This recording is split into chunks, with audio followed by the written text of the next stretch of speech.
Hey, my name is Bep. I love two things: completing games and driving myself crazy. So, this will mark the beginning of my descent into the Souls games. At least Elden Ring, the Souls trilogy, and Sekiro, because that's the ones I could get on PC. Why am I doing this? Because one person, when I was younger, told me that I couldn't, and fuck that person. And also because I love giving myself weird, arbitrary challenges. Let me be very clear. This is not a video essay. This is not a review. This is not a challenge run. This is a journal that you'd find hidden in the Arctic after an entire expedition went insane and disappeared. This is that. So, prepare yourself for a good time, I guess. Let's get into it. Alright, general rules.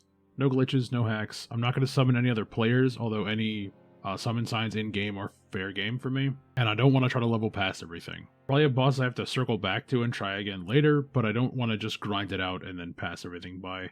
Nothing else is off limits. Spirit ashes, consumables, anything. Most of the achievements of the game are actually really simple. They're about maximizing weapon or just killing most of the bosses, which I would be doing anyway. And there's 3 endings that I need. We'll come back to that later. There is some item collection. I have to collect 6 spirit ashes, 7 spells, 8 talismans, and 9 weapons. I have notes on where they are, but if I'm diligent, this really won't be a problem at all. The only wall that I'm really afraid of is Melania, but we'll deal with that when I deal with it. Plan generally is going to be dex heavy. I want to utilize Rogier's Rapier as my main weapon, Knight Rider's Flail for Crush, Scavenger Sword for Bleed, and an assortment of Bandit Curve Swords for Poison, Fire, and Lightning infusions. I'm going to be using a combination of Ash of Wars and Greases to cover Magic and Holy, because those are the damages I'm going to have the hardest time coming up with. To encourage parries, I'm going for a Buckler, but also some probably other 100% physical shield that I'll have just in case.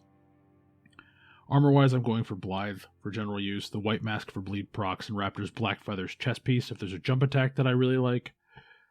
This part in particular is pretty flexible, because I'm going to have to figure out on the fly. I'm basically just going for the fattest defenses I can get while still mid-rolling.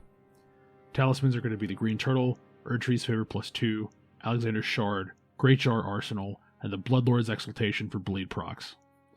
Other than that, I'm going for every flavor of Firebomb that I can find, as well as Spirit Ashes. I figure having more ranged options and bodies to target is only going to help me. I have Fectualife's Guide pulled up to help keep you focused and keep you from missing things, but I don't actually know right now if my general skill level and the build will work together well enough. So if you see me buying spells I can't cast or Ashes of War I don't use, that's in anticipation of hitting a wall later that I'll have to respec at Renala and adapt to. I don't want to completely fuck myself over by not being able to switch up my skills or weapons if I need to. Is all this preparation overkill? Probably. Is that going to stop me? Never has. Just keep your arms and legs inside the vehicle. Let's descend into madness. I mentioned this earlier, but I've already played a little bit of this game in a co-op. However, I still want them free souls, baby. Give me that shit. I'm gonna need every fucking freebie I can get. It's tutorial cave. You're not brain dead. It's fine. The first boss of the game is Soldier of Godric. He's just a guy.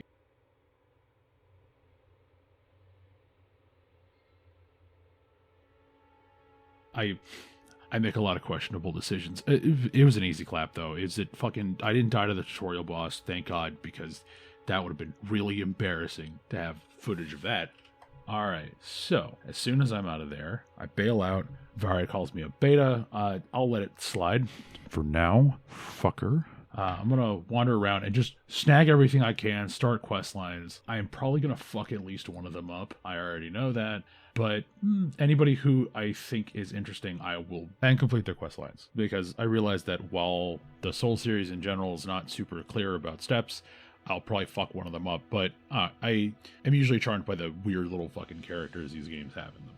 So we meet Kale, we meet Ronnie, I get a horse. I will probably interchangeably call Torrent a horse, a goat, or Torrent, because to me, Torrent looks like a go-goat. I can't explain this to you. Just get over it. I head into my first dungeon, and holy shit, I'm already getting inconvenienced. These really stony guys would be a lot easier if I had a crush weapon. Instead, I have to try to take all these little fights one by one and not get myrtleized, which doesn't go great. Alright, cool, fine. My damage is garbage. I'm bouncing off of them like an absolute chump, but I can get to the boss, who is Stone Digger Troll. Alright, I first used my wolves to help draw fire, but my trash damage and my bouncing problems have continued from the rest of the dungeon. I cannot wait until I get the Knight Rider flail, but at the moment, trying to bonk off people is just getting my actually fucking head caved in. I switched to a two-handed grip, which is a thing that I probably should have thought of before, but I had to be reminded by Fextra Life, but it does help me stop bouncing. It's my first boss down, and it didn't even go terribly. Take some time to free my boy Bach. Coming straight from the lands between, we have a Boy Watch update. Bach the Seamster has officially joined the retinue of the Tarnished. Will he be able to make an honest living? Will he survive the Tarnished interference? Find out next time on Boy Watch. What the fuck just happened?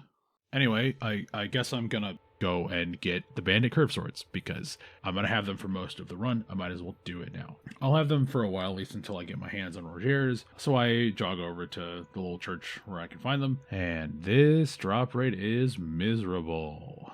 Okay. It takes some time, but it's completely doable. The skeletons are mostly a joke, even though occasionally they just kick my ass. But I have to be able to kill them with the follow-up because I don't have any holy damage, basically at all. With that out of the way, I'm going to try another boss. My first wandering timed boss, the Knight's Cavalry on the bridge near the start of the game. This is my first fight on horseback. It is not pretty. I tried jumping over attacks, but because that doesn't actually have any iframes and it's not super clear where my hitboxes are, that only kind of works. Occasionally, a couple of little randos wander into the fight and I completely get my shit kicked in, because as soon as I fall off torrent, I'm basically dead. I also keep jumping off the bridge to my death, or just driving off of it because I'm trying to keep an eye on the fucking cavalry. And then I realized, I'm taking time to clear the mobs. I can just pull the cavalry off the bridge. If this was obvious to you, I'm glad, because I felt like an absolute goddamn clown having to figure that out for the first time. Now, I thought, once I unhorsed them, that they were just a dude. I was wrong. Now, with a little more determination and grit and a few more fights, I am able to pull it out. I only fought 3 bosses so far, 2 of which in the actual game. This is my hardest fight already, but I'm gonna really need to figure this goat-based combat out if I'm gonna have fun on the horseback. Alright, the next dungeon Groveside Cave was pretty uninteresting, but at the bottom I find the next boss, the Beastman of Faramazula.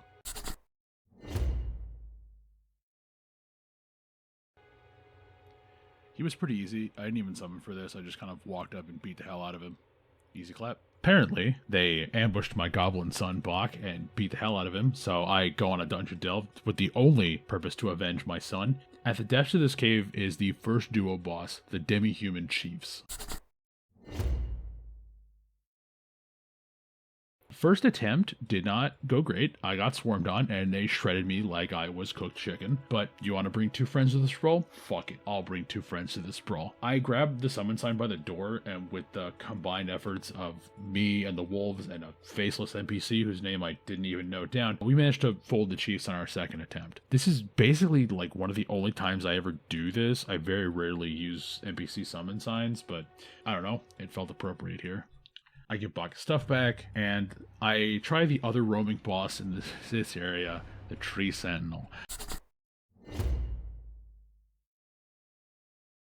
Now, you've been watching the screen. If you've not just been listening to this, you might have an indication on how this is about to go. It did not go well. I tried a lot of strategies. I tried horseback, I tried on foot, I tried fishing for parries, wolves, no summons. I even switched to just a regular ass flail to get some extra crush damage, and I stripped to light load to get better rolls. I'm just too weak. Torrent basically gets deleted if the Tree Sentinel thinks about him too hard. I do not have the poise to stand and swing. I can work around some of the bigger halberd swings, even if jumping them on Torrent still feels wonky as hell and like only kind of works. The move that actually gives me the most trouble is this like horse check where he shoulder checks you with his whole damn horse. It's really fast. I'm having a hard time figuring out when he's going to use it. The other issue with this fight is that I have such low health and general poise that if he gets any clip on me, I'm dead. I'm just combo food for him. I I tried it a lot, but I throw in the towel. It's not happening right now. I'm not trying to get his weapon or anything. I'll do this later. So I fuck off to the Erdtree burial catacombs. I get killed by traps a few times, but mostly I just ransack the place until I get to the boss, the first Erdtree burial watchdog. First try, I get absolutely torn the fuck up. This guy's swings are fast. You have to just know what the timing is to not get killed, but the wolves give me a lot of breathing room. I let them pull aggro so I can run in for double swings. Looking back, I'm kind of glad I stopped power stancing at this point, because I'm just watching myself run in and just do dash attacks like a fucking lunatic. This wasn't a tough fight, but I think the Night Rider flail will make these guys kind of a joke. Next, I go bail out Sorceress Sullen. So I head to the Waypoint Ruins, and these annoying little fucking Miranda blooms, it's my first time running into them. I burn up all my fire bombs killing them, and I completely forget that there was a fucking boss under here, the Mad Pumpkinhead. First try is a lot of poorly timed panic rolling and getting clipped. I lean really heavily on my running double attack, which does not help me. On my next try, I decide to let the dogs out and do my sprinting slash as more of a hit and run than as my only mode of attack. Somehow I keep it together and carve them up like the jack-o'-lantern they are. On my way to Murkwater Cave, I get stopped by Bloody Finger Nereus. This also not good. I basically immediately get blood procced and die. Alright, cool. We do it again. Well, fuck. Okay, new plan. Stay alive long enough that Yura is able to come in and actually help me out, either by dealing damage or helping me keep that sweet red goodness on the wet side of my skin. Using the broken strat of being a goddamn coward, I do get folded again, but I live a little longer than last time. The second time trying this strategy goes a little better, even if I didn't kill the skeletons like I should have, because I instead jumped down the canyon, because I didn't want to have to walk around. But I do stay breathing long enough for Yura to join the fight, and with a little effort, we just kind of juggle Nereus to death. The Murkwater Cave itself isn't much to write home about, but it does introduce, maybe not fan favorite character, but one of my boys, Patches. This motherfucker assuming everything in the dungeon doesn't belong to me, like he owns things. He doesn't really hold up to my just absolute blender of blades, but I dodge around his brown mist and accept his surrender. He might be a coward, bastard, traitor, piece of shit, but I'll come buy shit from your totally not theft-powered store later. Take a second to talk to my boy Yura after he bailed me out from fuck this guy. Heading to the Murkwater Catacombs, not to be confused with the Murkwater Cave, because apparently Murkwater, scary name for a hole full of monsters market, is a very competitive one. I rip through the imps like a drunk blender, even though I'm mostly having to out-heal the damage I'm taking, because I'm not really dodging anything. I try to leverage a trap to kill a monster and accidentally almost kill myself. I do well enough. Healing up, I move down and take on the boss, the Grave Warden Duelist.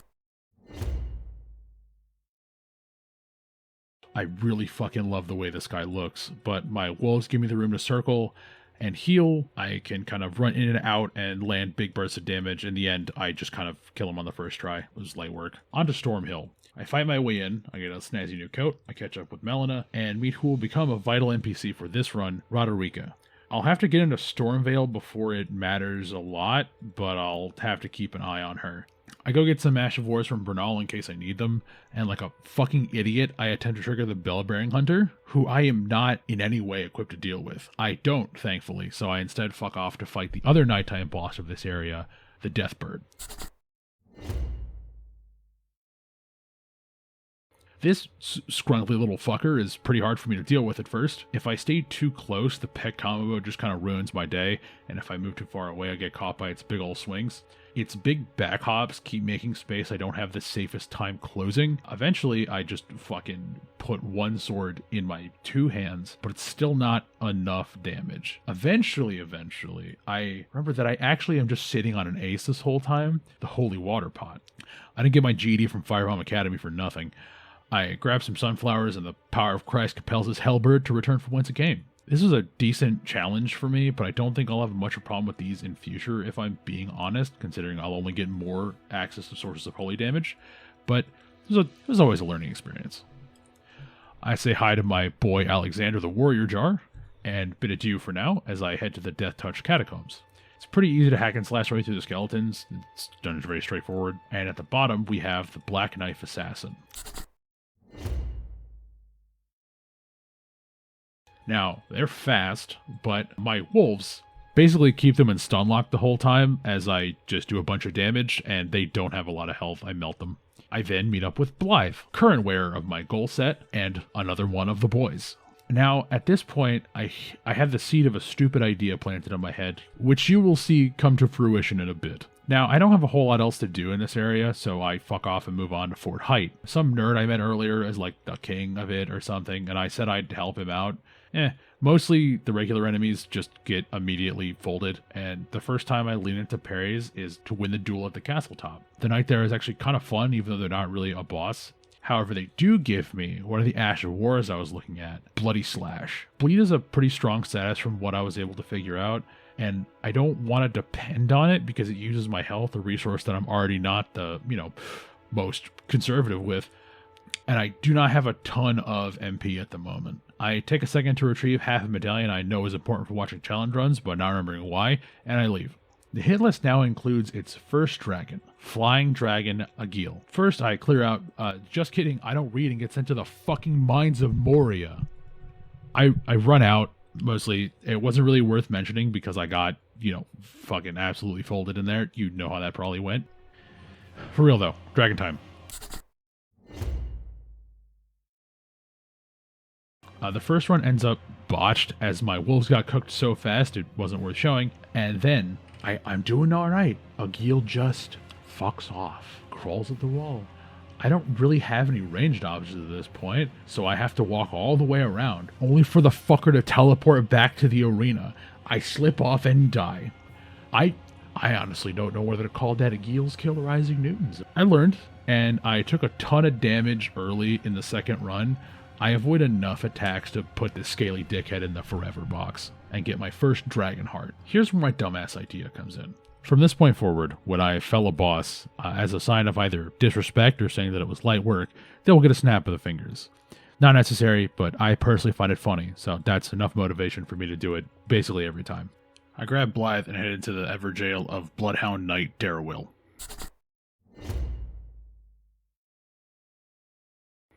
Blythe is a big old boy. He hits pretty hard, and between his sword and my fire bombs, we dice up Darrowil pretty fast. This wasn't a problem at all. I should do some more consumable items though. God damn, those fire bombs did a lot of work.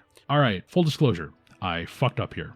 The Tibia Mariner in Summoner Water is my first one, but a combination of chasing and holy fire bombs meant that I folded that bony bitch under 2 minutes. I don't have any footage of it. I swear it. I didn't die on it. But more importantly, in the basement of Summon Water, I find one of my first talismans that I want for my build, the Green Turtle. I'm swinging and rolling and making other bad decisions a lot, so stamina regen boost is going to be really, really important.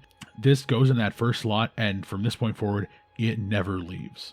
Because I whacked the Tibia Mariner, D showed me a portal, so I go out in the middle of goddamn nowhere and meet Garank. I rest at the bonfire here, and Melina shows up and is like, hey, you want to go to Round Table Hold? Now, I didn't expect this, so I didn't know what the fuck to say. I'm going to hold off on that for a while.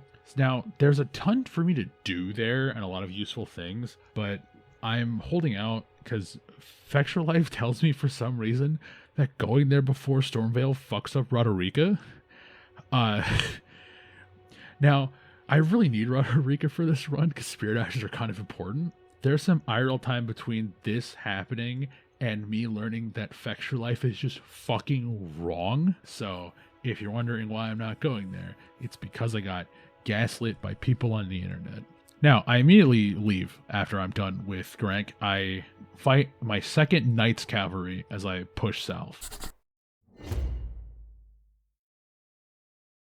I learned a little bit how they work. I do a lot better in this fight than my first one. I do get a little greedy and get absolutely waxed on my first try, even though I do pretty good. I do another shot. I remix my physics to help me boost the charge attacks that I keep using from horseback. That probably could have been a difference maker on the first fight, but whatever. Pretty light work. More importantly, one of the weapons for my final loadout is now in my possession, the Knight Rider's Flail. It's basically the only dex scaling crush weapon.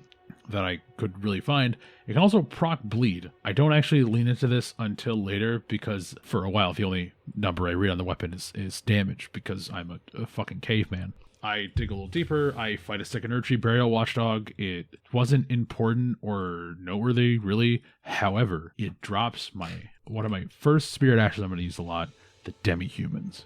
It summons a gaggle of 5 different sized little goblins, and this is going to be vital for drawing aggro, because there's more of them, their damage is better, and their health is still pretty bad, but they're better than the wolves, but they are my freaky little bodyguards. Now, they instantly come into play against the Demi-Human Queen. Okay, maybe not. Okay, let's try this again. As I was saying, instantly start pulling weight against the Demi-Human Queen. This time I stay a little more mounted and chop down the small fry so my squad can distract the Queen from noticing that I'm just hailing firebombs on her. It does work out, and I do get her on this try. The bottom of Moron Tunnel, me and the boys run into the Scaly Misbegotten, who we pack up like a cheap board game. Nothing really to see. The Rune Bear, however, is a different story. They're strong, they're mobile, and they scare the shit out of me because they're the bear the size of a small nation. The gang squad I've called in is pretty easily able to overwhelm the beast and bring it down as I mostly cheer them from the sidelines and try not to get killed. There's also a minor Erdtree in this area. Now that holds my first Erdtree avatar. I recognize the fight as the Asylum Demon in concept, but it's been so long since I played Dark Souls 1. I get chased down and absolutely smashed into bits. I cook up some firebombs, and even the extinction of my entire squad is not enough to cost me the fight. I grab some new physic mixes, which I'm probably not going to note super often unless I change them, which won't happen a lot. At the bottom of the Tombsward Catacomb, we find a necessary kill for the run, my first Cemetery Shade. They're fast and they're wily, but a combination of a backstab and a few fire bombs is have to banish them back to the Shadow Realm they came from, and I get my first legendary item of the run, the Ashes of Lutel the Headless. I'm basically never going to use this in any way that matters. In the nearby Tombsward Cave, not Tombsward Catacomb, because fuck me trying to remember literally where anything is, an oversized flower does not really put up a ton of fight, and I incinerate it with less effort than it took to record this line. I'm not even making a splash screen for that. In the Weeping Everjail lurks my next target, the ancient hero of Zaymor. Their ice attacks and long flowing movements prove a little tricky. They almost remind me of Black Knives in that way, but the frostbite mechanic is what kicks my ass the first time. Another issue I'm having is that they actually can dodge my firebombs. They take a nice chunk when they land, but I have to time them during certain moves or they just kind of don't do anything. I try fishing for a few bloody slashes, but after that almost gets me killed, I'm actually able to take them out. I liked that. It was a fun little fight. I'm sure I'll regret this later when there's an entire area of them and I hate dealing with it, but for now, fun. I make a pit stop, my second Deathbird. Between last time and now, I've gotten the Sacred Weapon Ash of War, and I used a buff and some incredibly ruthless aggression to wallop this hapless little bastard. I don't think I'm ever going to have a problem with these guys again unless I seriously fumble the bag. At this point, I make a truly reckless decision and decide to try the Bellbearing Hunter. I know he's pretty strong, so I set an exit threshold of around 10 deaths. As you can see, I fucked that up, but let's take a look. At first, I tried the fetid pots, not realizing that they also immediately poison me, but it goes badly anyway. I end up developing a rhythm to start the fight, drink protective, heal over time physic. I open with 3 bloody slashes, and I don't really have a thrust weapon to take advantage of his weaknesses. At one point I even managed a riposte, but I don't trust that because it's 2 parries per, and I'm not consistent enough. I learned some. He has some really incredibly delayed swings, and while I learned some of it here, that general hopelessness of knowing I'm going to get mulched as soon as he touches me, my relative skill being pretty low, and I need a risky move for decent damage, I'm going to call this. I'll come back later when I've got Rogiers and a buckler. I'll see you soon, fucker. And off to Castle Morn. The castle itself wasn't too bad. I honestly didn't expect the boss to be that much trouble either, being the lean and misbegotten. The first couple tries, they just immediately close distance on me and burst me down. So I can't really make space to use my fire bombs or let my goblins draw aggro because I'm already a corpse. The third time I elect to bring doting Father Edgar, whose mission I have been doing but didn't think it was worth noting. The third fight I finally pull it all together. I get a nice big meaty stab to help close it out. Importantly, I acquire my first legendary weapon, the Grafted Greatsword. I also now have the dex needed to wield the Knight Rider Flail, which uses regular smithing stones. I thought it was a somber weapon, so it turns out sombers literally don't have any use for me with this plan as routed. At this point, I stop putting off Roundtable Hold. I skip all the talking. You talk to people, I upgrade. It's a boy watch bonanza as the group around the tarnished blossoms. Patches the untrusting got off on the wrong foot but was shown mercy. The hunter helped out on his way to dispose of the maddened. Alexander the warrior Jars, on a quest to be the best, Blythe the half-wolf was looking to help his mistress. But what's this? In a breaking update, Heavy Armor Himbo Diallo Soslo have been added to the roster. Which of the boys will make it out alive? Who will be swallowed by the lands between? Find out next time on Boy Watch. What the fuck is going on with this? Okay. Can't get distracted by that. Focus. Back on target. I also realized that the fucking night set is way more expensive than I thought, and I wanted to grab that. I'll keep an eye on my cash and get it piecemeal. Our most notable goal is over the balcony and to take care of Bad Tongue Alberic. He's pretty intimidating. He's got big wide sweeps, the ability to inflict bleed and frost, and his general speed are all things I need to have answers for. I knew that pairing was probably going to be key to my strategy. I just had to try my best to not get caught with my dick in my hand on this one, or I was probably fucked, especially if I got caught in the ice clouds. Second time, I decided to try some more Bloody Slash, but I get just caught standing still using the skill. I switch over to the flail, and via the power of parries and just being a bunch of rocks in the end of a stick, I do get him. That was a pretty fun fight, a little enjoyable NPC invasion. I chat with Sir Gideon Lawn Defender before using Alberic's Souls to buy what will probably be my head for the foreseeable future, the Knight's Helm. With my new hat on my head, I return to the Tree Sentinel for a little payback. With my overall better stats and the gank squad, I just no sweat. I told you I'd be back, fucker. I use his souls to buy my gauntlets. There's not really much else to do other than challenge Margit. Wait, did I really do this fucker first try? Yeah, to my shock, and probably yours, I did. With my boys, Blood Grease, and Fire Bombs, I carry the day. It did get really dicey, as my boys are still very squishy, and barely did anything but buy me time. But a combination of an absolutely clutch-timed blood proc, as well as not letting the panic settle in me long enough to fuck it all up, I pull it out, unlikely as it may be. On my way through Stormvale Castle, I meet Roger, whose sword I do want for myself, but for right now I'll settle for his spells. The Grafted Sign mini-boss on here is barely a speed bump, and I finally make it to the first shard bearer, Godric the Grafted.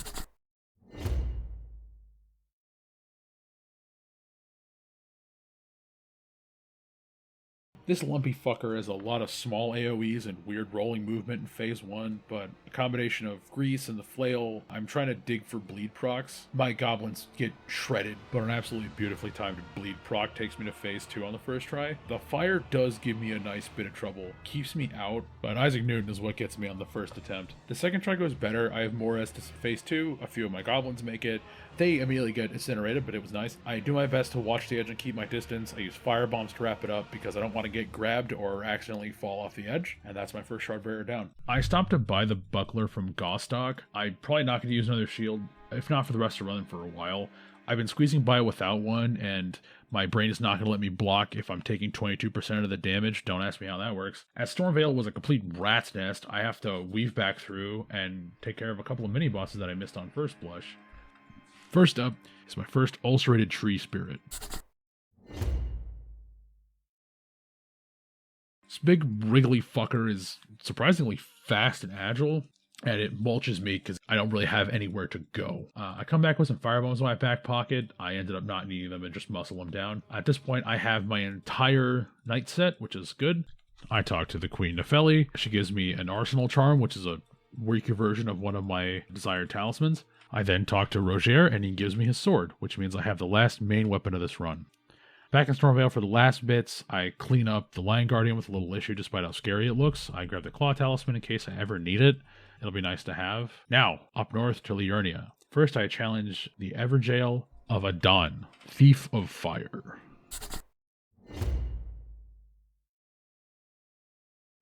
He's pretty fast, aggressive, and he has just absolutely disgusting damage numbers. He's a lot like me, but if I was better at the game and had a decent build, he's pretty tough. I moved to see if I can proc bleed, and while it does massive damage, staying close to him too long just almost guarantees I'm going to eat one of his giant fireballs to the head. I have to proc past his healing as well, as I can't really close the gap fast enough to stop him from doing it. With some more learning and firebombs of my own, I get my first legendary spell of the run, Flame of the Fell God. At the bottom of Stillwater Cave, I run into my first Clean Rot Knight. On the first go, they basically kill me instantly. On the second, I feed them firebombs like I'm some kind of psychopath, and let my goblin swarm just cut them down to pieces. I run on the lake, help out folks, explore, before I hunt down another deathbird. This one folds to Sacred Weapon, even harder than the last one. Not much to say about it. Just look at him melt. Next, I journey into Lakeside Crystal Cave and find a Bloodhound Knight at the bottom. The first time I get stitched up before I even plant my feet, but the second one, well, yeah, I don't even know if I get the credit for this kill. I go to the back of the cave and meet Latenna, who's just chilling on the ground and tells me to beat it. Alright, fair enough. I fuck off and meet my, again, boy of questionable morals, Patches. I buy a couple things from him, and then remember the Fringe Folk site of Grace at the start of the game. It has one of my desired talismans, the weakest version, but still. I like to give it a whirl. I'm not really sure how hard it's going to be, though. Between the traps, enemy placement, and the twin signs blending me up like a Cuisinart full of knives, I just tap out on this, I'll be back later. And back to Leonia. Dialos is setting out on a vengeance tour. Vare wants to help with his pain-based pyramid scheme, but fuck it. I'll do anything once. So I have to invade 3 people, and they'll invade 3 people, and those people will invade. I'm not happy about this, but I'm glad to be clowned on since it'll go fast. It does. I get absolutely clowned on twice, and the third person just dies as soon as I spawn in, but a forfeit is still a win, folks, so I'm 1-2. Vare gives me a napkin, which I assume is some kind of recruitment tactic I don't understand yet. Now that the nightmare is over, I fuck off to get my key into the academy and fight the Glintstone Dragon's Smarog. This one and Agheel have very similar movesets, with Smarog adding a homing Glintstone shot into the mix. It takes a few attempts of not fumbling the goddamn bag, but from Goatback, I get it done. Key acquired, and after a quick pit stop to talk to some folks, including Sir Gideon of the Werthers, I'm off for school. I meet all the new enemy varietals. Nerds, mannequins that are far enough off puppet that they don't trigger my phobia, and magic-sucking zombies. A lot of general enemies are tougher here, and some of the swarming guys are tankier than I would have expected. A lot of this just comes down to biting down and pressing forward. I find a big gravity magic boy guarding a gravestone, and I parry them into the goddamn ground. I expected this to be scarier since they remind me of the hero of Zamor, but after I close distance, they just kind of buckle under the pressure. Next boss up is the Red Wolf of Radagon.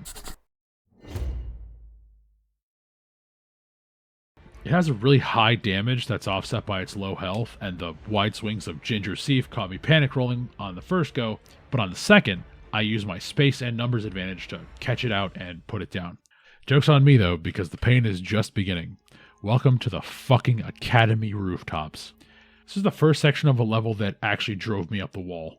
There's items all over the place. The Fetch Life guide could easily do with some goddamn pictures, and a lot of enemies are really annoying to deal with when you're scared of slipping off all the goddamn time. When you knock the melee mannequins to half HP, they windmill like a fucking Looney Tune and can just ice you on the spot if you're too close. The crossbow mannequins can output a lot of bolts, so if you misjudge the distance, they'll light you up as your dumbass stands at the ending leg of your attack animation.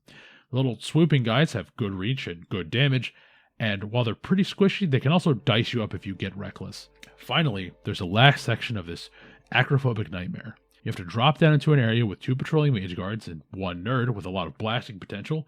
I found the best way was to sneak attack one of the guards and then make a choice of what you're going to do next based on who comes for you. If the other guard approaches, you go for a riposte and kill them. If the nerd circles closer, you just try to close the distance and burst them down. After all this, there's a fucking high page sitting at the end of a tight hallway. He fires triple explosive bolts, which just kill me if they connect. What I did not know at the time was that there's a fucking shortcut here.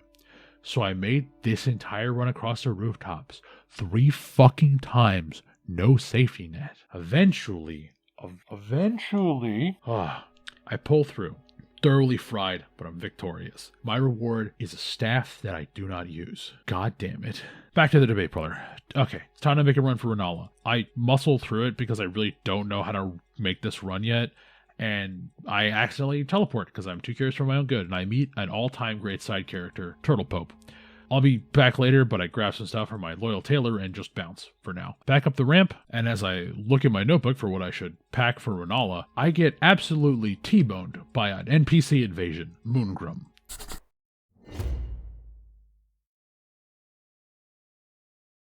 I'm more than ready the second time, and my buckler renders him pretty much unable to hang with me, and I put him down. Now for the boss for real. Just kidding, I'm pretty sure I'm going to get clapped in this fight, so I go handle the boulder trap, fuck off to Round Table to brush up on all my stuff, and now it's time for Renala, Queen of the Moon.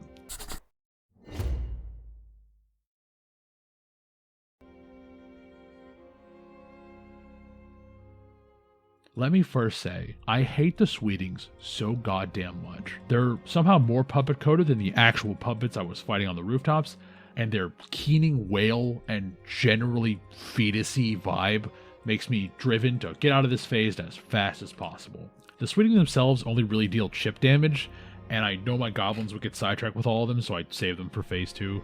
Renala herself is pretty easy to tee off on when she lands, although she does get her first of 2 headshots on me in my first attempt. On the second, I make it to the phase that's either in a hallucination or in Rom's house, and knowing to dodge the Kamehameha she throws out, I actually kill her on this attempt. But as she talks, her last fucking magic missile domes me, and as she monologues her way into a last stand, I get killed. After all the bullshit with the Bloodhound that I killed after I was dead, I figure that's pretty fair. The next run is the one though, and now that I have access to the option to respec, I know that I have that tool in my back pocket. I haven't really been grinding for levels or putting a lot of accent on it, so I am waiting for that to catch up with me, but we'll see how it goes.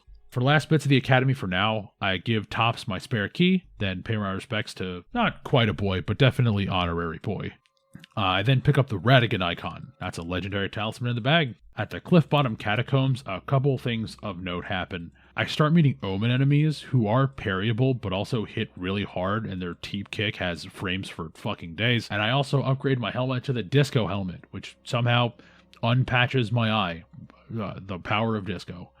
The Knights Cavalry and the Burial Watchdogs are barely worth noting at this point, so from here on I'm only going to bring them up and give them a full intro if something interesting happens or if they kill me in a funny way. Now to clean up Liurnia. Mostly I just run around and steal a bunch of shit. I help Hyetta, because I'll need her for later.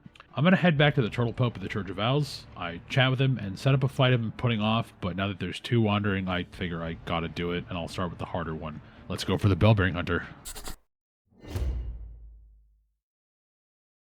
Despite all of my increased levels and upgrades, he still hits like an absolute freight train, but the Buckler gives me a much more tolerant window to parry, and I start chipping away at him trying to get a blood proc off. Circling away proves really, really dangerous, as his big telekinetic swings have just huge arcs, but I try to stay out of range when I need healing. He still beats my ass a lot, but the more reliable parries and better damage means that I get better and he can't keep up with me. Hunter hunted. Let's go mop up his brother, clone, friend, I don't know, at the War Master's shack. This fight is basically the same, but he doesn't have as much health and he doesn't do as much damage, so I have a much larger tolerance to fuck up, and that's 2 hunters down. I start pushing east, and I come across ancestral followers. Big blue horned brawlers who hate that I enjoy things. They themselves are usually just big beefy boys that can run around, but they're archers. Their arrows are fast, they're accurate, and they're consistently shooting me in the goddamn head, and I really don't want to stop and scrap with them because there's so many. I push towards the minor Erd tree here to fight the next Erdtree avatar. The issue isn't even the avatar itself, it's that I have to wade through a shitload of ancestral followers every time. The first run I get absolutely just feasted on by ads. So I wade through the followers every time. I have to painstakingly throw knives at them, pull them to me and kill them. This takes some time doing, but I eventually turn the avatar to ash and I claim its physic tiers. Now it's time to fight my first Black Knife assassin in a while. During some dungeon delving, oh, just kidding, I lost the footage. This is gonna happen a few times, just so you know. It went fine. It was part of D's thing. Not a big deal. Next is another cemetery shade, who brings some skeleton ads, which is smart because as I'm trying to burst the skeleton ads down, the shade bursts on me. The second time, I unleash my demi-humans and let them distract the boss as I just delete the skeletons. My boys about kill the boss on their own, but I have to step in and help secure the kill. I'm also not mentioning shades unless they're actually noticeable from this point forward. On my way to the Rey Lucaria Crystal Tunnel, I get really determined to jump down these horizontal tombstones.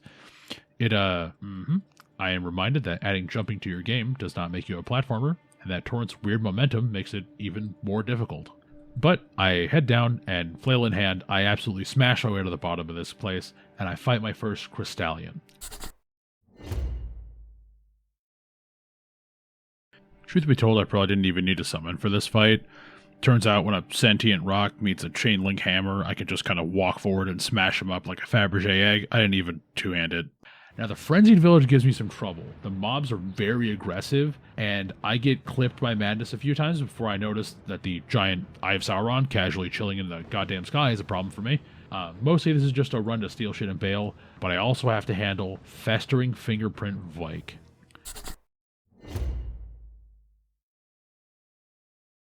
This bastard has a lot of weird moves I have to deal with on the fly and learn because they're unique to him. His timings are a little difficult for me. He has massive damage output and respectable AoE, which means I can't just crowd him without getting a lot of damage back. With no squad to draw aggro, I have to learn where I can parry and where I should run, learning the windups of the Frenzied Flame to dodge better and be close. Eventually, I put him down. I've heard his Great Spear is good. I'm tempted to just destroy it out of spite, but I don't want to just get rid of it in case I need it. Let me take a small sidebar to talk about Madness. Madness is a pretty frustrating status. It locks you in place, but gives you the tantalizing idea that you might survive. You don't, usually, but you can. Unlike something like Death Fog, which just kills you if it builds up fully, giving you the vanishingly small chance of survival is funnily enough to drive you crazy. Fuck Madness. All my homies hate Madness. Anyway, I wax a couple of field boss in a few seconds. Time to slow down and go to Einsel Sewer. Fighting through ants and basilisks. Welcome back, you recurring bug-eyed little bastards. There's also a malformed Stardon here who just rains a shower of gravel as I fight little claymen. I ended up grabbing the bow in my war chest and just chipping it out. At the moment, though, I can't really get up to where it is. That's not a place I have access to. I work through the hazards and move towards a throne room containing the Dragonkin Soldier of Noxtella. Something about its teeth is very, very off-putting, and it caught me off guard when it crashed into the floor, and soon after, my dome. The second phase breath attack covers a lot of space. I needed to stay close to keep myself from getting killed, but I top up the Sacred buff on the BCS and I slice it back down to size, and we're back to the surface. Next I head where I think is my favorite area in the entire game. Jarburg. Something about the little jars doddering around and doing their own thing is incredibly charming. I just kind of vibe around and pick plants and watch them go as I look for someone I can actually talk to here. Alexander has big Siegfried energy, but the Jar Baron is right on that list among the boys. He's a fun little character. Oh no, they're all gonna fucking die, aren't they? I meet up with my boy Yura and Lentens the Maid before heading into the south of Liurnia. Basically, the first scene I stumble into is a horrific massacre, with soldiers having put dozens of Albinorics to the sword. I also find Nepheli here, proving her as one of the best characters in the game, and aside she's never really down with this whole genocide shit, and asks me for help bushwhacking the fuckers doing it. Could not be happier to assist. Meeting Old Man Albus, I get half of the Haley Tree Medallion, which I'll need for a few things, but I'll get to that in a minute. The actual problem down here is the Perfumer, whose big sweeping fire attacks can just absolutely melt me if I'm not in a good position. And the run up to the boss is harder than the boss itself. Speaking of the boss, let's tangle with the leader of this shit show, the Omen Killer.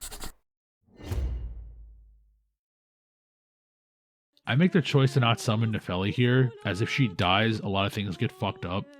The boss himself is not hard. His big ass windups are just absolute parrying food, and the real issue is the dogs. The first run they shred me, on the second I let my goblins just deal with them as I counter this goddamn clown to his well-deserved grave. I head to Roundtable Hold to try to go talk to Nepheli, only to get attacked by Sir Gideold's night shift nursemaid, who is not a challenge at all. I talked to Nepheli. She asked me for some space, so I back off. Sir Shish Kebab apologizes for Ensha, but I say that if he wanted to whack me, he should have brought some more heat. I scrap some, I loot some, and have a duo boss so uneventful. I'm just going to note that Crystallians are already in the bin of bosses who aren't notable and die fast. In Road's End Catacombs, I accidentally lock eyes with a spirit collar snail and get charged to a Pokemon battle. I fight the ghost for a while before reading the boss name and run over to the actual thing I should be fighting. It runs from me and does its best to leave its summon to do the work, but I chase it down and swat it, killing both. Wait, is that what it's like to fight me? I like the snails, though. They're cute. It's a shame it wants my blood, or I'd be happy to leave it alone. Back on the surface, I go to the Cuckoo's Ever Jail for bowls, carry, and night.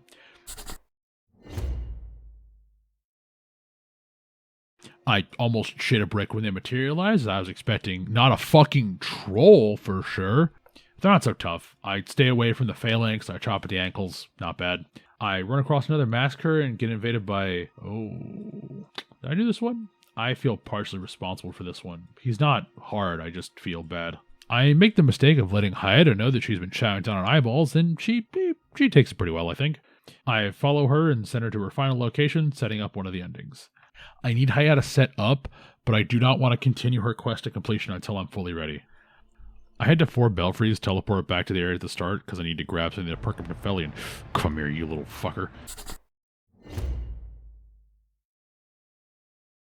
These guys are practically regular mobs by now, but I take a lot of satisfaction in absolutely shredding this one. Speaking of setting up endings, I move to Caria Manor to advance Ronnie and Blythe. Oh boy. First, I meet up with E.G., one of Ronnie's retinue, and he's pretty chill, even if Somber Stones do literally less than nothing for me. Oh well. There's also a talisman I grab in case I ever need it. The run up to the manor is supposed to be stressful, but I played enough Fallout New Vegas to know how to strafe with way worse controls than this, and bam, done without a single hit. The problem is the manor itself. It contains creatures best fit into my nightmares, the Finger Creepers. They're quick, they hit hard, and I fucking hate them. Their dash move has a ton of hitboxes that I struggle to avoid, and while I can handle the big ones one at a time, any more than that, and I'm absolutely toast. I summon the Goblin Squad to help, but mostly they're just distractions so I can run away. After getting mulched a few times, I make the executive decision that I am over this shit, and I am leaving. Bye fuckers, see you never. Fighting my way across the ramparts, the blue spirits just do not stop, and if I slow down for even a moment, I'm completely toasted. I loot everything I can find, I wear on bubble tier like a shield and run past, finding my way to the next bonfire. Noting the big-ass troll waiting to stomp me out like a cigarette, I see a way around and head up looking for a flank. I see a nice high position, and I ping one of the mage guards with an arrow to draw them to me, and it works better than I would have thought. I pick discretion over honor and sneak by, dispatching the pages on the stairs. Time to go after the boss of this area, Royal Knight Loretto.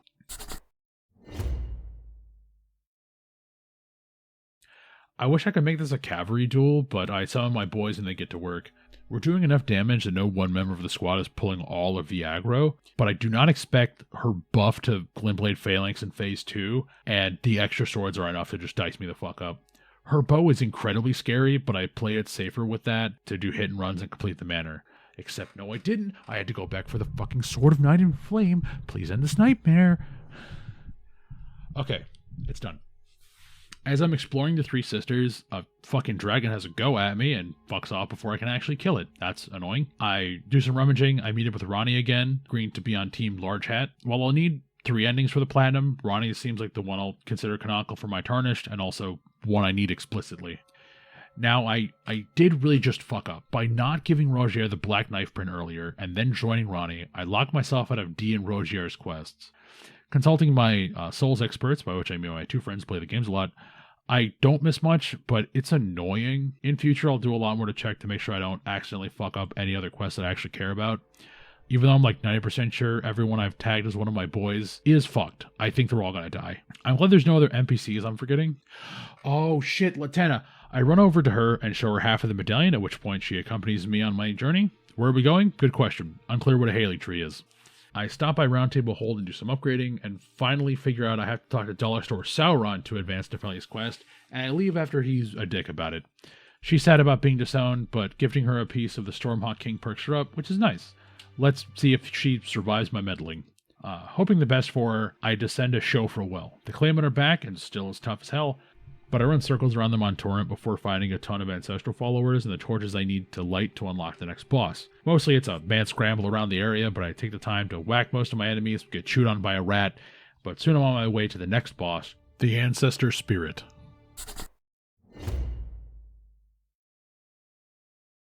It's visually stunning and incredibly intimidating, but it just cannot hold up to the onslaught.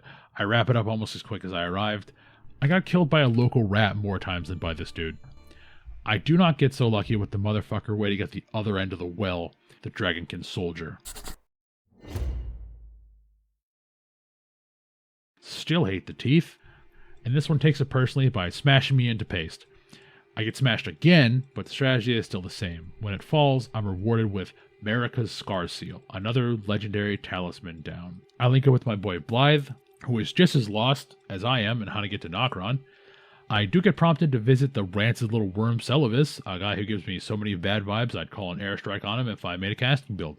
Little fucker asked me to poison Nephelia, I tell him to eat dirt and search his tower for something not nailed down. Fuck him. I'll come back later. I pick up the Dectus bonfire for later as well. Okay, I've been putting it off long enough. It's time to go to Caelid. I'll be honest, I fucking hate Caelid.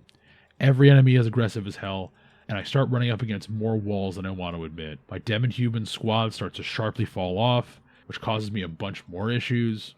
Scarlet Rot is everywhere, and for a while I can't even craft the boluses I need to fight the infection. So generally I need to run or push even harder for a good chunk of the start.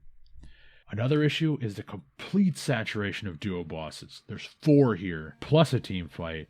That gave me some trouble, but let's get to it. On arrival, I get ambushed by Anastasia at the first church I stumble across, but she gets wrapped up in a few parries. This whole place is such a blasted waste that I both love how much it contrasts to the rest of the game so far, and really hate being here, so I often just run by enemies. There's a couple of fights really worth spending time on, so I'm going to rapid fire a lot of the more generic ones. I'm not doing splash intros for time and sanity's sake. Magma Worm. I lost the footage. Love spamming the lava crawl. Absolutely shredded my summon, so I had to just be patient and muscle through. Putrid Avatar. Just a nurture Avatar. Get burnt, idiot. Burial Watchdog. Focus fire at the mage, let my boys distract the melee. With enough burst damage, I push through. Mad Pumpkin Duo. Big boys, slow boys, divide and conquer. Clean Rot Duo. Ran out of boluses, so I did this entire fight with active Scarlet Rot. I have no idea how I got away with that. Falling Star Beast. A totally new enemy, I just had to slowly learn. Kind of fun, even though the arena was way too tight. Knight's Cavalry, unless others got involved, I don't really struggle with these horse duels. Ezekias, tried once, need more boluses, I'll be back. Cemetery Shades, no ad, folded. Millicent, unhorsing me mid-Rot Lake was a neat trick, but I was able to smash her with a few parries and some luck. General O'Neill, long fight, but I used more horse mobility to play it like a hit and run. Worthy fight to see summons and boost ads, which is honestly kind of cool. Fucking Radon. Okay, here we go. I tried this fight a bunch. I realized I was kind of intimidated by Radon as like a human being, not as a character. And mixing it up at close range just kept getting me killed. My health is so low that basically any clip is lethal. And the magic arrow timing, I really had to focus to learn. A lot of his other arrow attacks were hard for me to gauge. By gauge, I mean distance, not damage. Damage was maximal always. His forward smashing strikes kept catching me because they have more range than I thought they would. And getting off Torrent, for me, was a death sentence. After switching to the bow and using everybody's festival summons to the tilt, I realized I just don't have the arrows, the power, or the health to do this.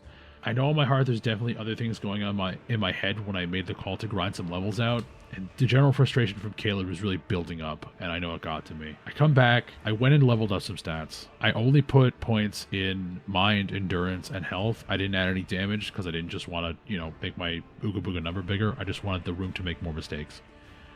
So, Radon round 2. These attempts are all hard. They're long, they're grinding, and they're slow.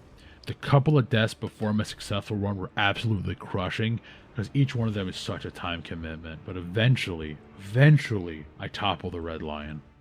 I take a second to check in with my boys Alexander and Blythe, thanking them for help with Radon, and then I move on. And there was more pain to come. With the master gone, the people I need to kill are the ones warming his throne. It's another duo boss, one with a much more asymmetrical look, which is as interesting as it is frustrating. The Leonin Misbegotten is best parried, and I try my best to burst him down before the Crucible Knight slowly trudges over and kicks my ass. I cycle through a few different summons before I settle on Dean. The buff is good because I'm scraping for every last little bit of power, but this little bastard keeps flying directly across my sight line, which means I can't properly time my parries because I can't see the move anymore. Eventually, the Misbegotten parries get consistent, and then I have to learn the Crucible Knight. Their phase 2 is actually pretty hard for me, but eventually I find the rhythm, and I scrape by to get the Ruins Greatsword, one of my legendary weapons. Okay, last boss I've got to tangle with in Caelid, the Godskin Apostle, the bottom of the Divine Tower. Holy shit, this one almost broke me. The tower itself is a headache, but the last 3 fights I've been talking about, Radon round 1 and 2, and the duo, I did in the same day, and this rubbery bastard was the hardest fight so far. Despite my health boost, he's still killing me in 2 hits. I fished for parries, but I needed 2, and my frequent deaths alongside my just growing annoyance lead me to call it quits for the day. Now, I did learn that the BCS tags him better than my other swords because I have a lot better range. The next day, I get some good runs, but even after resetting my mental, I'm not here. I'll have to be back for the Warded Catacombs anyway, so I'll do this later. I head down into the jail cave and smash my way through it, powering through the end of my time in Caelid. The bottom has a variant of an enemy I've fought before, the Frenzied Duelist. I'll stand by that this is a cool enemy type, but he absolutely gets torn in half before I even exert any effort. Next up is to get revenge on Ezekias. Come here, you fucking dying bitch. With my new supply of boluses, I can keep the Scarlet Rot from putting me on a very harsh timer, and I kill him as easily as I've killed most dragons. Rest in piss won't be missed. There's another roaming boss here with a new upgrade, the Deathrite Bird. It's a lot harder than the regular Deathbird and has Frostbite on its weapon, but it still has a huge holy weakness, so BCS Sacred Weapon absolutely cooks this rotten goose. Now I try the Warded Catacombs. This whole place is a melee of pure chaos, and after winding my way through and snatching every item I can get without getting sucked into the fight, I make my way to the bottom, and it's my favorite enemy type, Putrid Tree Spirit. Even with the last of my fire grease, it's swinging around its massive hitbox, and I just can't hang. My goblin squad is getting killed in seconds, and then it turns to melt me. This is a required kill, so I know I have to be back, but I hate Caelid. I need to leave. Okay, let me check something off my list. I head back to the Fringe Folks' grave because I figure I'm already having a bad time. Fuck it. Now, because I have a decent bow, I'm able to pull the Grafted Scions and make it 2 1v1s instead of a 1v2. And I kill him. I get my Urtree's Favor talisman. Oh, right, there's a whole rest of the fucking dungeon. The boss at the bottom is an ulcerated tree spirit, for fuck's sake. It's not nearly as rough as the Putrid one, though, and it just completely melts under the combined assault. I go to that Comet Impact I made after killing Radon, and Blythe's not here. I check in with EG, only that he locked up Blythe over EG's paranoia. What a fucking asshole. I go free my boy and let EG know this violates the bro code, and I will alert the authorities. Now we venture down into Nokron, the Eternal City. There's a few new enemies here, the Metallic Mimics and gaunt little goofy soldier boys. I love both of them, to be honest. Even if they're pretty good at just tagging me and kicking my ass. I wade through more goofy boys and a perfumer. I make my way to the boss of this section, the Mimic tier.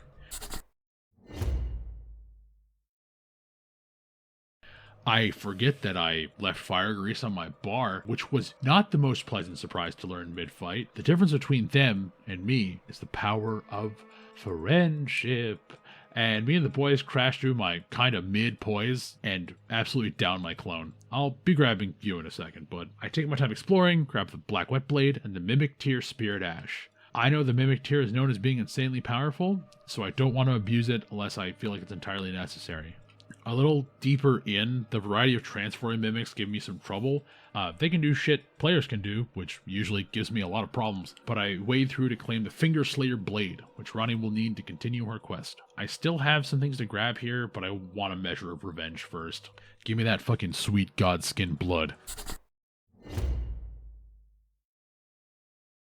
The monk out front is still a hassle to get through, but between me and the Mimic, along with being a little more patient, I absolutely shred that godskin. I'll see you in hell, you fucking bastard. And thus, I locked the Mimic tier back in its I'm too scary to be allowed in most of the run box. I make a quick pit stop at Roundtable Hold, and I learn that I actually have the carrying capacity to wear Radahn's set, which means that by the time I get to Blai's, it's probably going to be weaker than what I'm already wearing. But we'll see.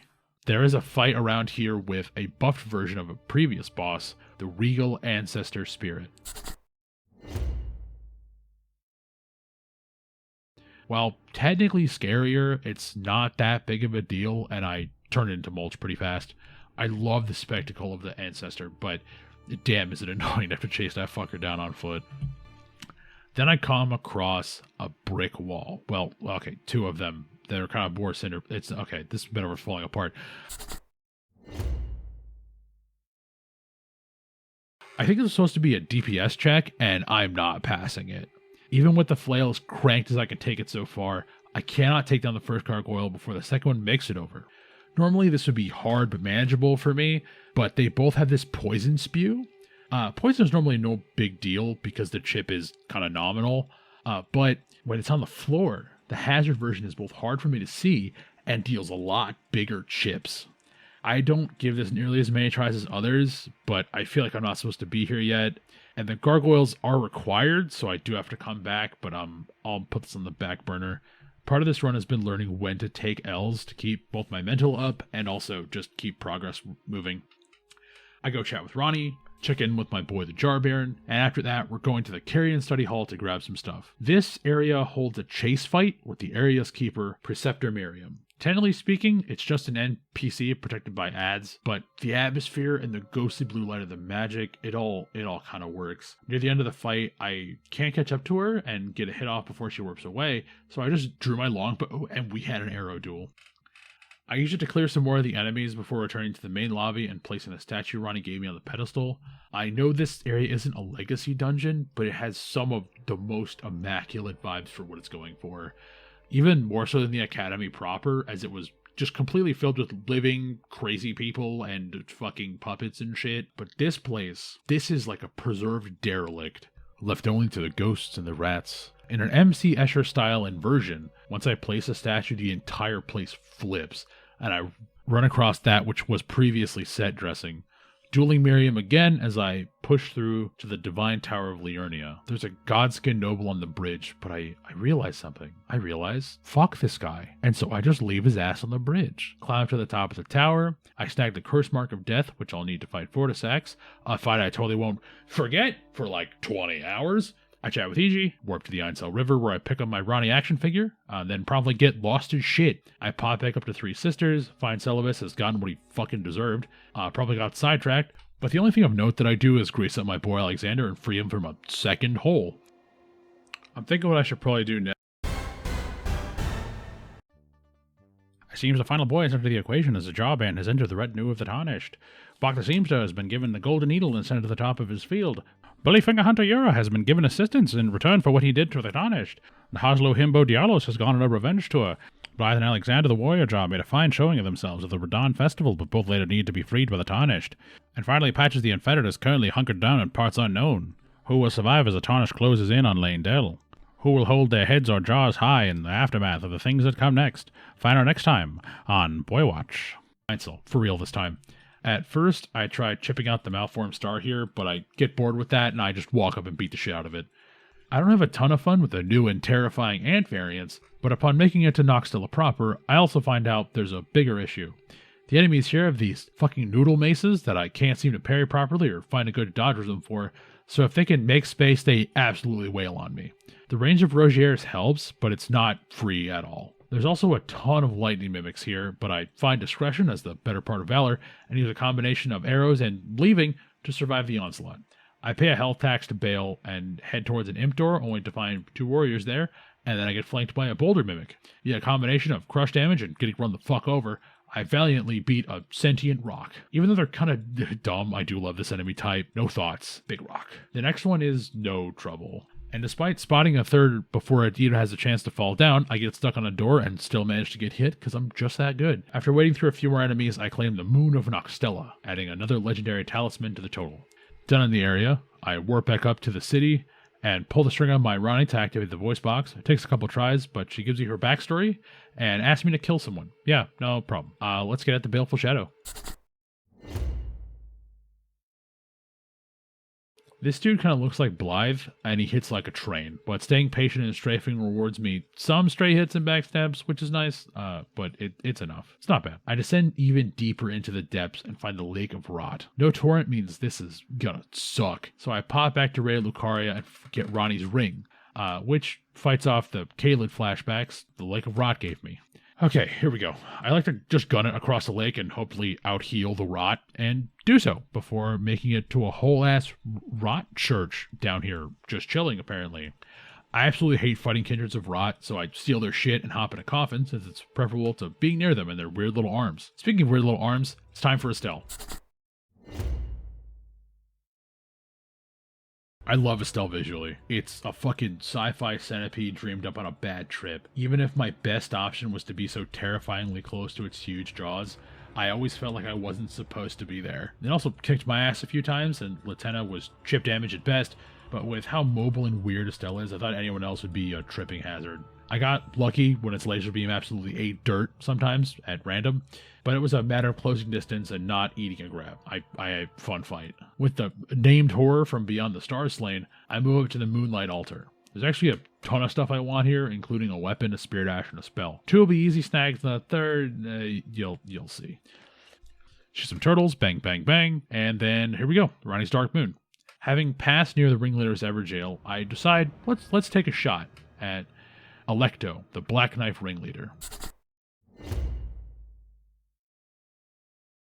To say this went badly would be an understatement. I fish for parries, but she hits so hard and so delayed that I honestly really struggle. It feels like I'm doing slightly better than Chip when I even get a riposte, but any stray hit from her is functionally a 50% chunk. The powered up jumping attack may as well spawn me at the bonfire if I'm in its zip code. After getting my ass kicked a few times, I do some thinking and some gathering, and I come to some new conclusions. I need to retool my endgame build. When the weapon ashes are this plastic, leveling 3 Bandit Curve swords is basically insane. I can just switch the weapon ash before a big fight and back after if I really need to. Greases have also basically just been eclipsed by growing health pools, and I've backburnered jumping attacks because they make me make bad decisions. So Claw, Talisman, and Raptor's Black Talons are gonna get me fucking killed. Blythe's Set also seems like it's gonna be underpowered by the time I get to it, since the relatively low weight of my weapons gives me a ton of cap to wear heavier stuff, so I'm gonna stick with Redance for now. Most importantly, I have Carrion Retaliation, which means I can stick it on 100% physical shield and theoretically fucking block maybe sometimes. The bonus frame data and magic absorption are just more reasons to retire the buckler for good. I end up grabbing the blue gold kite shield, whose low weight and stat requirements are totally doable. I grab the Misericorde. Also, at this point, I'm just going to drop the quest to people I don't care about. Sorry if that's callous. It's a fucking Souls game. Hardly anyone's going to get a happy ending. Back at Alecto. All this, not even remotely enough. The damage on the dagger is worse than my other weapons, and being nowhere close to a bleed proc means I know I'm going to have to put this on the back burner. Apparently Tisha's quite good, so I don't want to have to wait on her for too long, but I don't want to be frustrated again. I can, however, get revenge on a doula who ran from me last time. I died twice in total, once to their Glintstone Fire and once to Isaac Newton, but overall, the torrent-based dragon fights are basically the same every time. Underneath the ruined church here, I find Ronnie, covered in blood, near the corpse of her 2 fingers, and I know I gotta put a ring on that.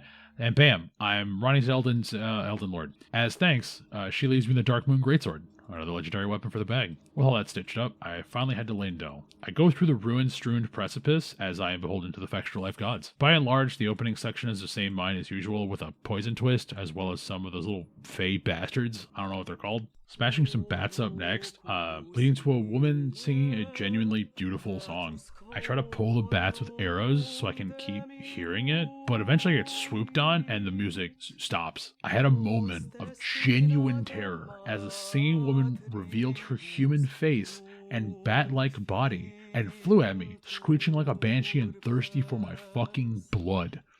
The point from the music drop to her hitting me, I was genuinely afraid. Now, I did smash her head in immediately, but it was a really cool moment. After a very acrobatic land octopus tries to eat all of my kidneys, I head to the boss fight against Magaworm Malkar.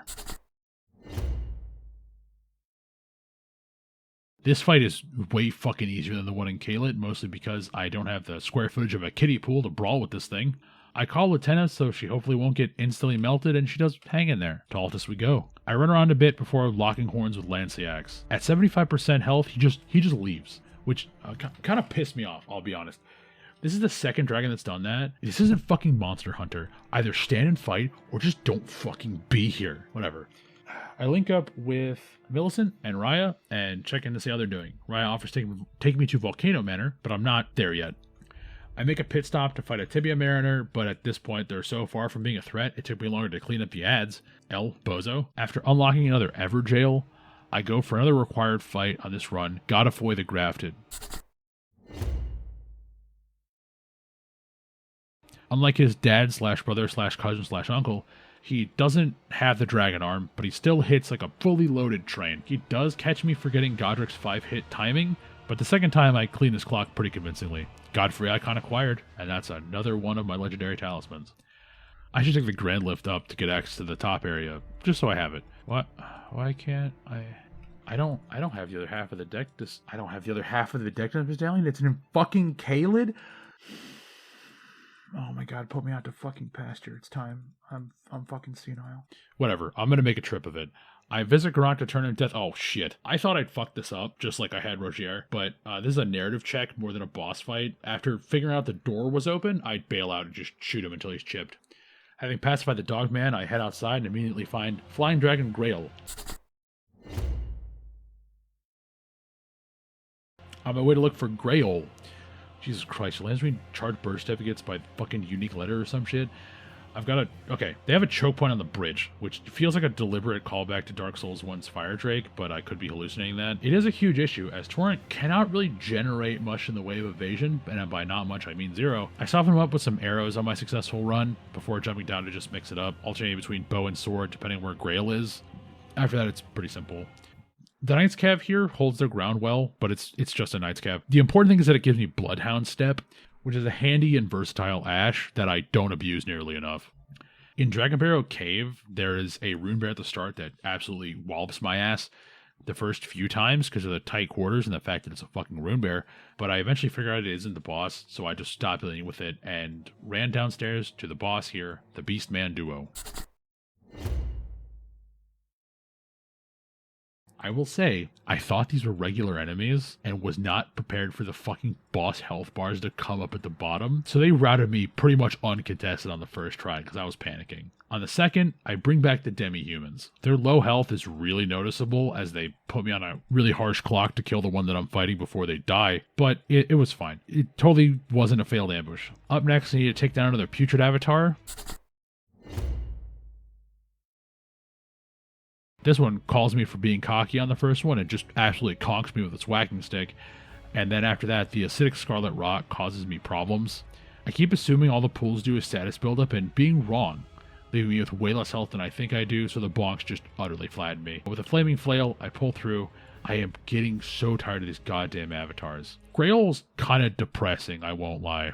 I didn't do a ton of homework on this, I just assumed they'd be a field dragon with a titanic health pool. This is somehow sadder and just worse. Without the Knight Rider flail, this would have taken forever, but with the Mercy Kill down, a thought occurs to me.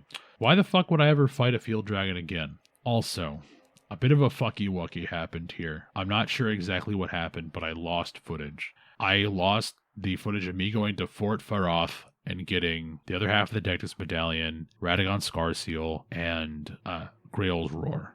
Now, I have all those items. I have the achievements that procced. I just don't have the footage. I'll be 100% with you. It's fucking Kaled. I lost a bunch of souls doing it, and I had a bad time. I hate this place. That didn't change. Sorry. At the bottom of the unsightly catacombs, I do come across another interestingly asymmetric duo, which is Perfumer Trisha and the Misbegotten Warrior.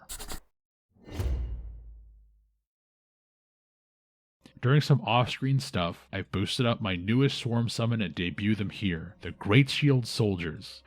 They are as doofy as the demi-humans. They can actually block and have a projectile. They carry their weight in this fight, keeping both bosses distracted as I just backstab and burst Trisha down and then just fold the Misbegotten right after. I won't lie, a lot of the reason I picked these guys over the Mausoleum Guards is because they look like absolute fucking dorks. I love them. In the old Altus Tunnel, I do have trouble with a pair of Erdtree Knights who just love to overlap their attack and just kill me. I do figure something out though. I stand on this roof, and because they have a viable path to me, I throw a dagger, they do this little run over, and now I'm just taking 1v1s. And that turns out pretty well. Now, this was much more complicated than the boss of this cave, the Stone Digger Troll. This fight almost felt nostalgic. This is my first open world boss fight of the run. Unfortunately for this guy, I spent the last 50 hours becoming exponentially stronger. Be gone. My next goal is to conquer the Shaded Castle. I need a weapon from the boss here, so I'd have to come through this status affliction nightmare no matter what. The first time I actually jump halfway in on the goat, so I basically have no fucking idea where I am. The place is a maze with 3 flavors of poison and basilisk and all those little bell-ringing fuckers.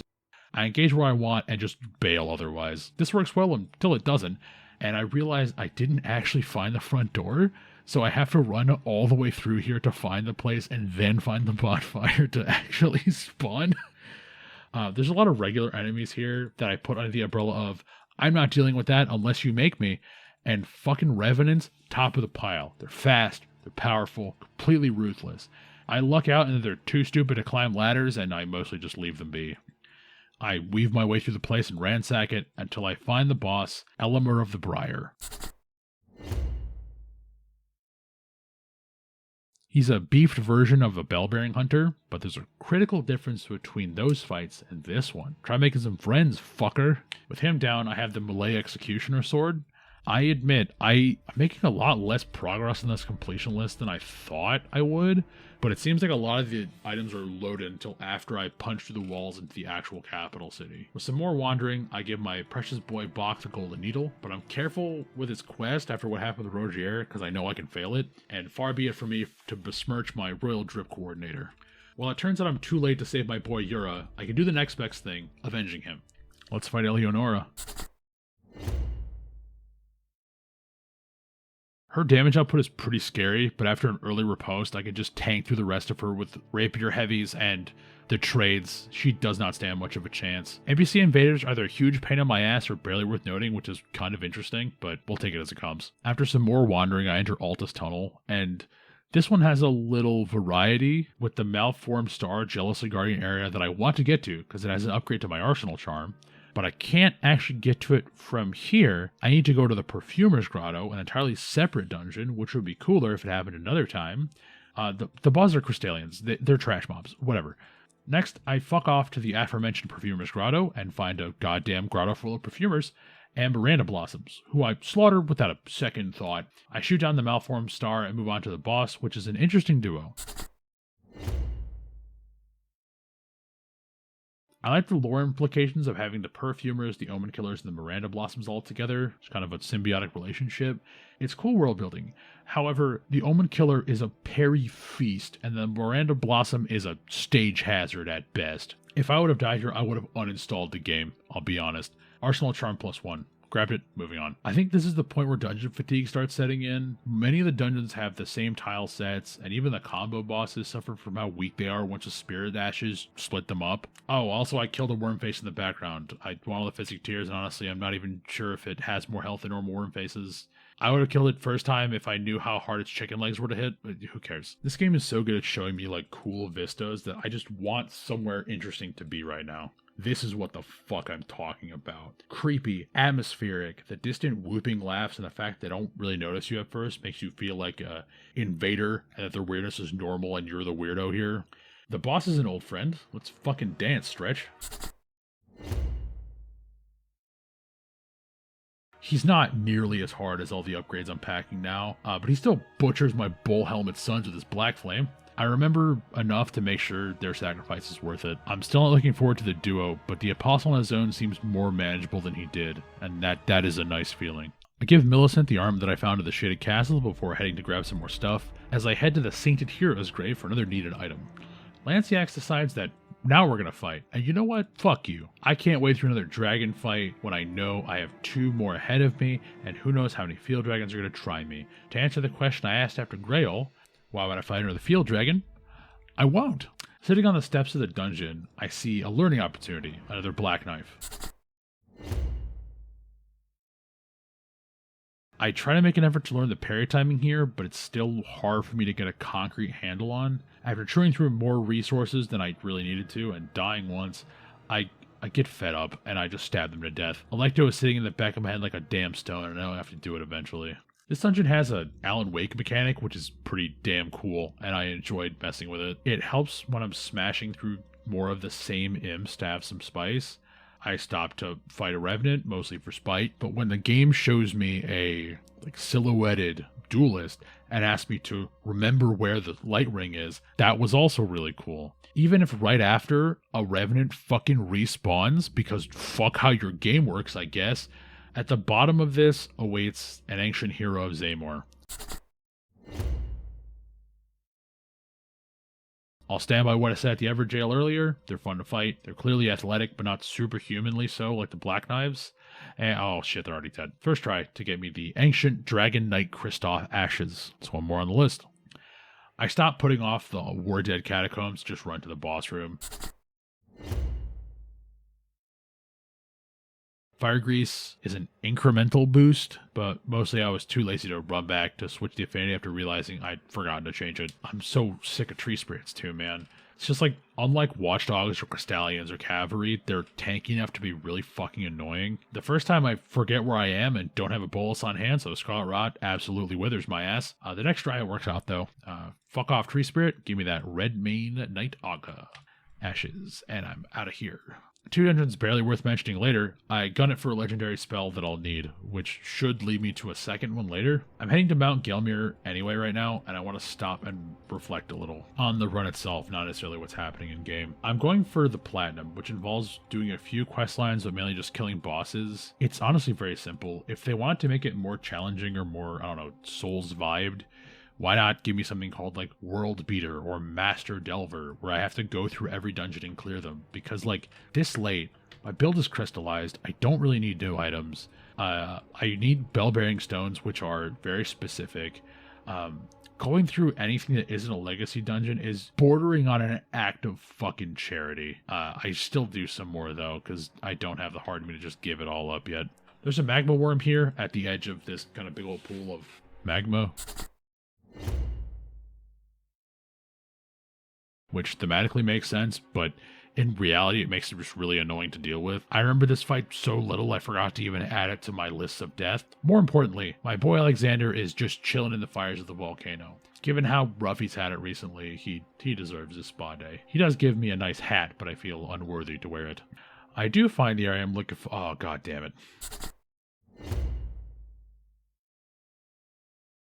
It's been a hot minute since I fought a queen, and her retinue of spellcasting bastards shreds me pretty hard. After some retooling, I call forth my soldiers to hold her for a sec as I pick off her casters, and then burst down the queen herself. A man who's half rock somehow gives me a spell. I grab the second kind of rock for later, and head over and down into Gelmir Hero's grave.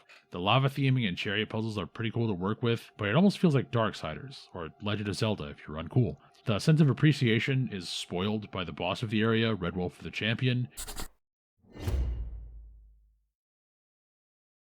It just feels like if the Red Wolf of Radagon failed out of service dog training. After the wombo combo of running into fights and then away from them, I climb up a ladder and into the maw of a fucking Thresher, the full-grown Falling Star Beast. I enjoyed fighting it in a cave, even though it was cramped there, but here I was struggling to close distance safely, and Torrent felt like I should use it, but also like an actual death trap.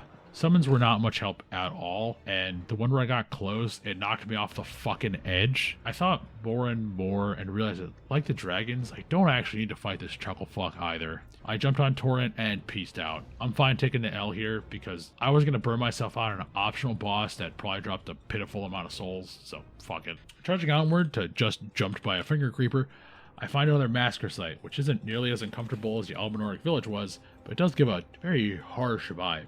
I catch a whiff of tree spirit and fall back to retool before heading forward. I have some new kinds of fire pots, but they don't feel nearly as impactful as they were earlier in the game, which does kind of suck. But the tree spirit is old hat, and I'll take the tears. What's new is stumbling into a sanguine noble in a random basement. I've never seen one before, and me and my fellow peasants show them what we do to nobles around here. Hey, why the fuck did I do that? I assume it does something with bleed, but I'll never know. I just killed his ass. All this is so huge. I'm constantly getting fucking lost. But I'm gonna dap up Raya and go to the Volcano Manor. I meet up with Tanith and join up after some vague promises, and I swear to God this tarnish would fall into every MLM under the sun if they lived in the real world. Every sketchy weirdo that I've met, except Celavis, who has vibes so harsh they would Dano snap Mr. 305, I've joined up with them. The manor is actually pretty cool of a place. I meet with Bernal again, and my boy Dialos is here. Bernal seems grimly determined, and Dialos just seems like kind of a sucker. Nice dude, but still. I get invaded by some dick with a wheel. Volcano Manor is pretty suspect, but I don't know, doing hits seems more fun than generally getting clowned on for fucking Vare. I do a couple of missions as Tanith's Legbreaker, which is neat until the fucking game crashes. Anyway, my boy Patch is just chilling here as well, which only solidifies the idea that this place is sketchy as all fuck. Raya turned into a snake. I don't know. She seems chill, so I'll see if I can help her out. With that, I slip outside and find the real dungeon in this area, the prison town. There's a lot of really nasty shit here. There's dogs, omen killers, abductor virgins, and snake men. I run through in a bit of a panic, using rooftops to get around and take the flank where I can get it. I get lost as per usual. I'll say this like a million times, especially near the end of the game. But finding my way forward only leads me to maddened Albinorics and even more powerful snake men. Those guys in particular make good use of their big noodle bodies to just crowd me out of advancing as easily as I'd like. There's yet a fucking another magma worm here, and it has an even more advantageous boss arena. I do my best, and eventually it goes down. It turns out I basically did that for clout because I didn't need to, but after some more time lost as fuck, I actually find the correct elevator. Time to advance to the mini-boss of this area, the Godskin Noble. He wasn't as tough as his slimmer companion, but his belly slam was pretty annoying and seemed pretty fast. The roll was a matter of just positioning myself and not getting run the fuck over. Not bad. The rest of the dungeon is mostly just stabbing and looting, and I make it back to the manor where Bernal asks for a hand and Dialos is straight up not having a good time.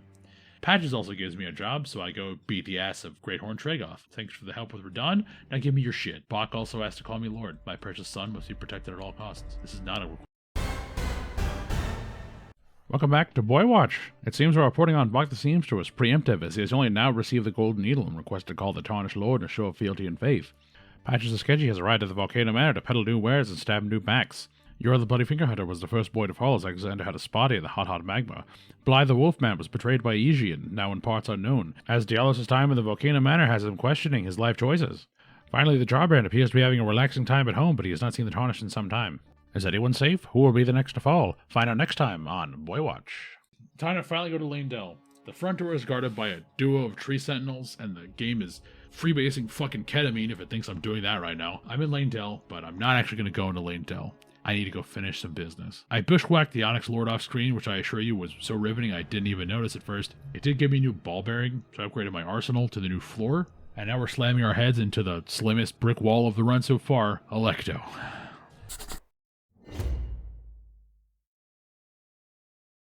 Like last time, she serves me my dick and balls on a platter, often kicking my ass pretty quickly.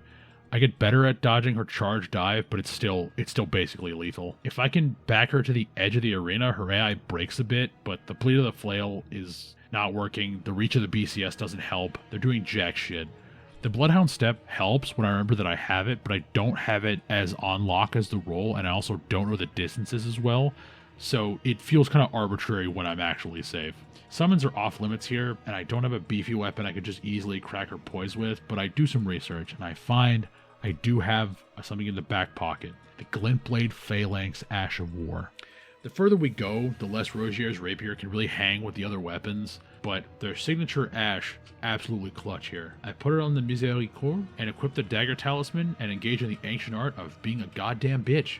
This isn't free either. I barely move when the cast goes off, and she can just kill me from there, but if I hit her with 6 of the swords, it's enough for a stance break. After another long, hard-fought struggle where every death is an absolute heartbreak because it took so long, I am able to do it. I topple Electo, claiming the Black Knife Tish Spirit Ashes. It's finally fucked over. Okay, I crank Tish as high as I can get her to go, and it's time to actually try Landell. Now we're pushing towards the end game. I like to fight another Bellbearing Hunter to try to get an easier W than Electo, and it is. The Bellbearing he drops doesn't really help me at all, and some dickhead skeleton tries to make this a gank fight, but the better parry of my current shield does do a lot of work. The Deathbird here actually takes a kill off of me because I got stuck on a skull snail. Good for them. I meet it with a Blackguard and buy some crabs from my fellow seafood lover. Then I move on to the Oriza's side tomb. I feel bad fighting the jars generally. Never a good vibe. But the teleporting puzzle is kind of neat, even if I wish there was more visual variance in a lot of the dungeon tile sets. The boss here is another duelist. Even the addition of jar ads doesn't change much. I mostly came here because the Spirit Ash made me laugh. Next on the list is the Oriza Hero's Grave, and oh fucking boy. Game added a jump and decided we were goddamn Mario. I haven't figured out if I love or hate the chariots, since they're just a stage hazard puzzle element, albeit one with much tighter timing than it appears sometimes. I don't even remember if this tomb has anything that helps me, but at this point landing this stupid fucking jump is a point of pride. I can't be in a rush or take too long. It's honestly kind of difficult for me to slow down and just do it right because I'm frustrated and annoyed. Eventually, I am able to delve deeper, and I refuse to let this fucking tomb conquer me. Oh boy, it saved the best for fucking last. Crucible Knight Duo. I do like fighting Crucible Knights, but together they are a menace. Great Shield soldiers hold up decently enough, but the staff guy has new moves in his set that I'm having a hard time learning. Specifically the dive timing being the opposite of the other, instead of the swoop being the harsh, like directly trying to kill you, catches me. I decide on the 4th attempt it's time to bust out my new summon. Problem: Tish has a mana cost that's so high, I can't actually cast her without using a specific trinket.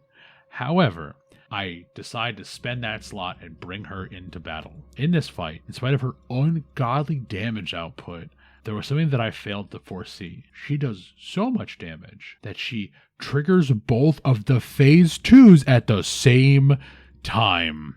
In a little bit of a justified panic, I pull myself together and make it work the best I can. Another thing I noticed, she's a lot more durable than she looks. Not because she's got like tank HP or anything, but her floaty movements that give me trouble when I'm fighting Black Knives also give enemies the same trouble.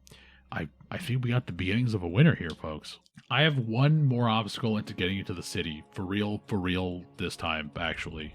To get through the main gate, I have to fight the Draconic Tree Sentinel. Beefed up Tree Sentinel. Should be a fun cavalry deal.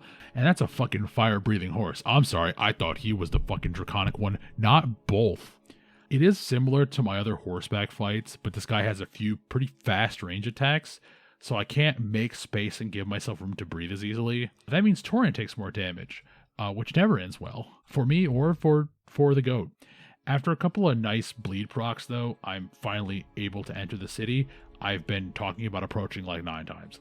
And damn, Landell is fucking cool. There's these weird new spherical enemies, vistas of a ruined today calling to a better yesterday, and more perfumers than should be ethical. The enemy saturation from this point forward gets completely bonkers. It does help sell the idea that these guys are the last warriors of a mostly ruined wonder fighting savagely to defend what is left. Also, there's another high page here, and I fucking hate those guys with my whole heart. Moving deeper, I find my precious boy Bach, whose self-esteem is running low, and he's questioning being reborn. Having seen what the Sweetlings fucking turned out to be, I instead reaffirm to him that he fucking rules. Because anyone willing to wear a boulder hat and ply his tailor trade as a literal apocalypse is incoming is the bravest soul there is, and you always gas up your homies. The room with 2 perfumers and a high page actually gives me a ton of trouble, and I just have to knuckle down and shove through it. Something that I do like is that there's more breathing room between bonfires here, so eating it actually feels like a setback, like it should. The sprawling streets and their density is also really nice. Anowando from Dark Souls 1 felt big, but not like a real city. It was more like a museum recreation of what a city was like, but Leyndell feels like a place. It has texture. People lived and died within these decaying walls, besotted with the rot of the Golden Order.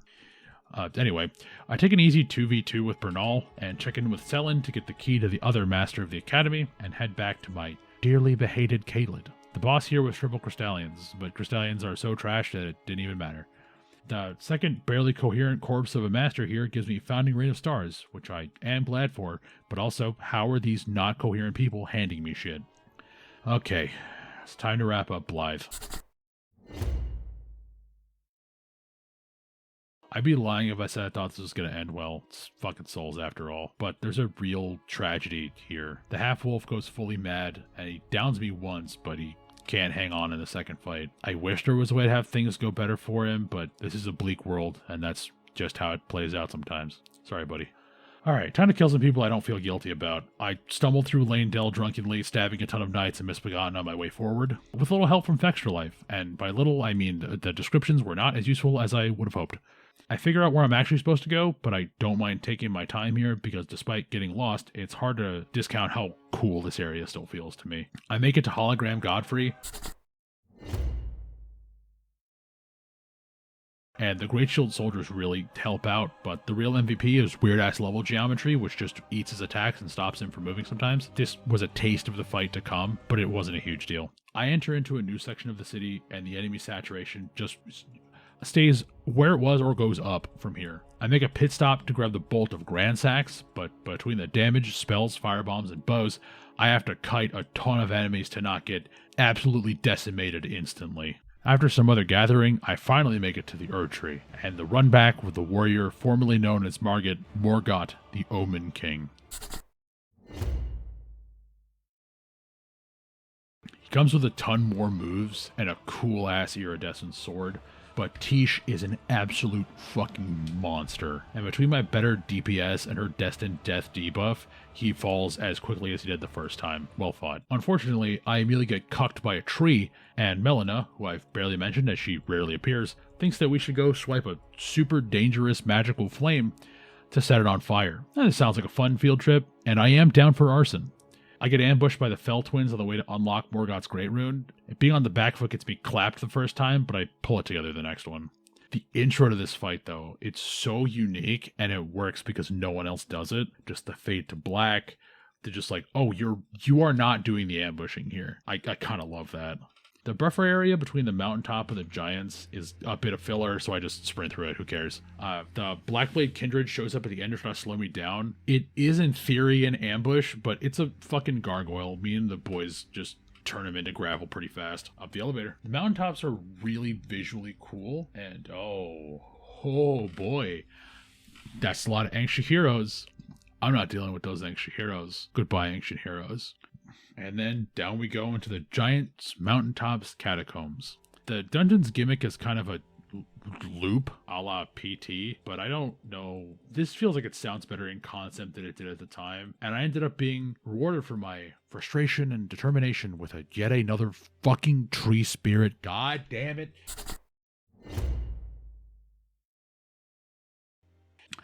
The regional variant packs some frost, but other than having more health than I really want to deal with, I cannot be fucked to talk about this fight for another second. I do get another amazing vista on my way across the causeway, and another pants-shitting moment as a golem arrow I didn't even notice misses me by the slimmest of margins. I meet up with Millicent again, and she tries to figure out what she's looking for.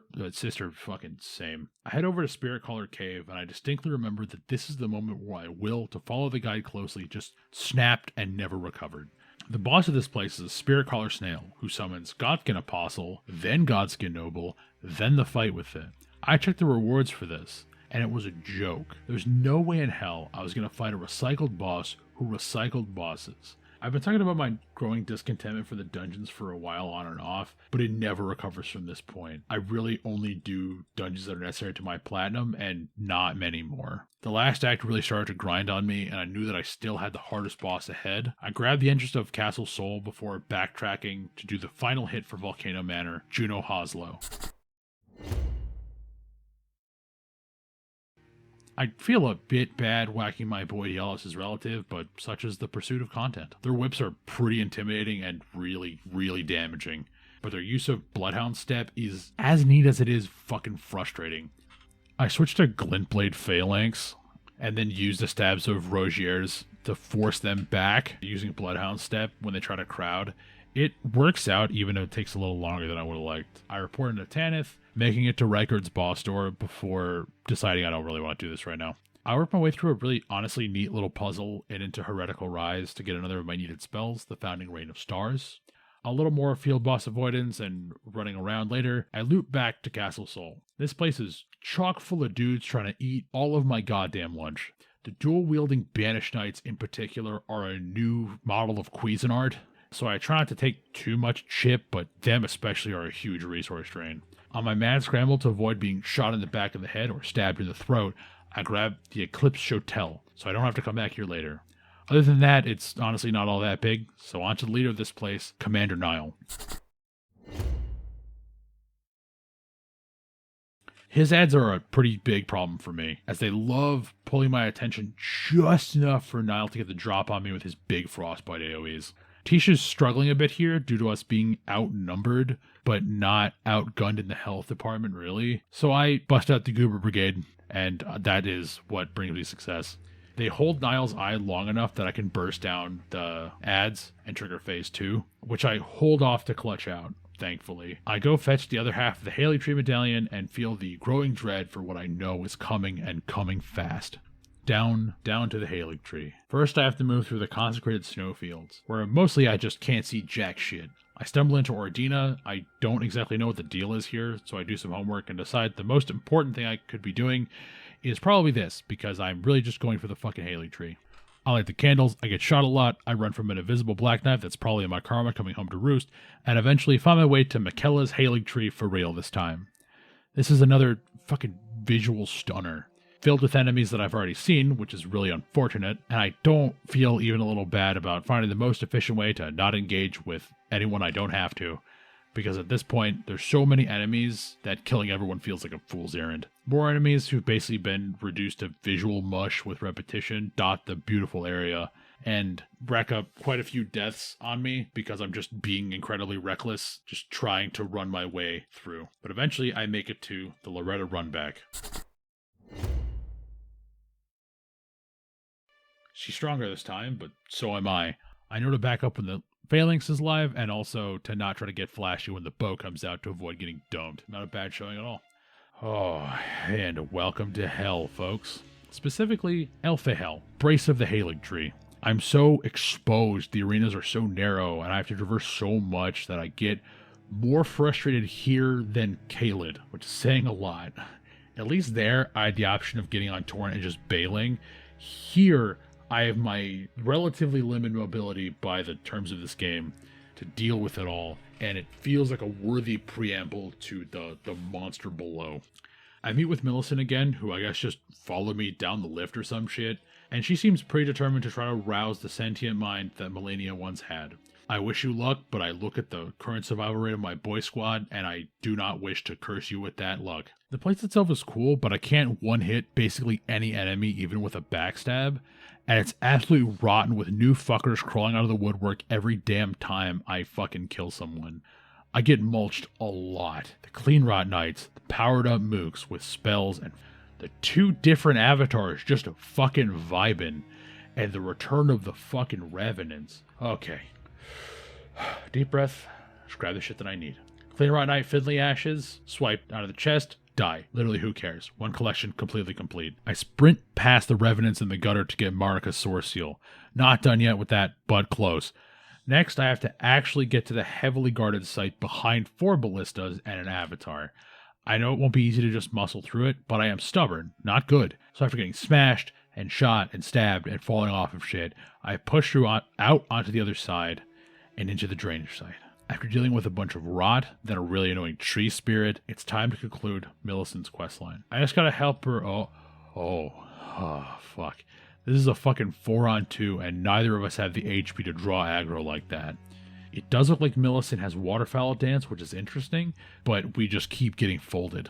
That is, until I find a very interesting piece of tech. Shabriri's Woe gives me the hardest of hard aggro, and the top of the nearby ruined pillar does not read as the AI having a viable path to it, meaning if I stand on top, they will crowd around the bottom and try to stab me, allowing Millicent to take one-on-ones, which she is heavily advantaged in. It's not totally free, as it turns out one of the sisters has the projectile attack from the Kindred of Rot, which it turns out I just have to tank as I get rolled off the pillar. But it does work. Added to the boy list or not, however, Millicent chooses to go out on her own terms, give me back the needle, and checking out of the rotten husk of the lands between. I grab the Dragon Great Shield Talisman before heading to the sinking feeling in my guts, Melania's Fog Wall. I sat outside the door for a long time that I didn't really record. There was this impending doom that I felt, because if I could not crest this, that was it. I was fucked. I have 4 other games in this series that I want to play, and if I can't get past Melania, then this was kind of all for naught, and it's so late in the game. I needed Melania for the platinum, but with her damage output, I didn't think even max HP or dex would matter all that much, at least not for my relative skill level. So I did a little bit of research. I pulled one of my bandit curve swords out of storage, I pushed it up, and I switched both to bleed. Parrying is lost cause. I need 3 to stagger Melania, which is more parries than I think I'll ever get. She's vulnerable to bleed, and I could maybe shoot for a poise break if I was lucky. I switched to the Great Shield Talisman that I just got because she doesn't actually do elemental damage, and I liked to bring Tish, mostly so Melania couldn't easily feast on her and just gain a bunch of health. I also tinker with my physics some to give myself the better stamina recovery over time and a kind of on-death health cushion once. The tiers I had been using would be utterly useless for Melania, and I actually never put the Opaline Bubble tier back on. I also use whatever boiled crab and pickled turtleneck I have in my inventory on the way in because I want every edge that I can get. This is the queen of the pile, Melania. Here we go.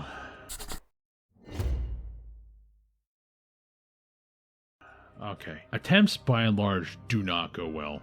On my second attempt, I'm actually able to trigger her phase 2, but she throws a dive kick at me that just immediately deletes my ass. Not great, but there's promise. Tisha's hanging in there, her mobility is coming in clutch and denying Melania some healing.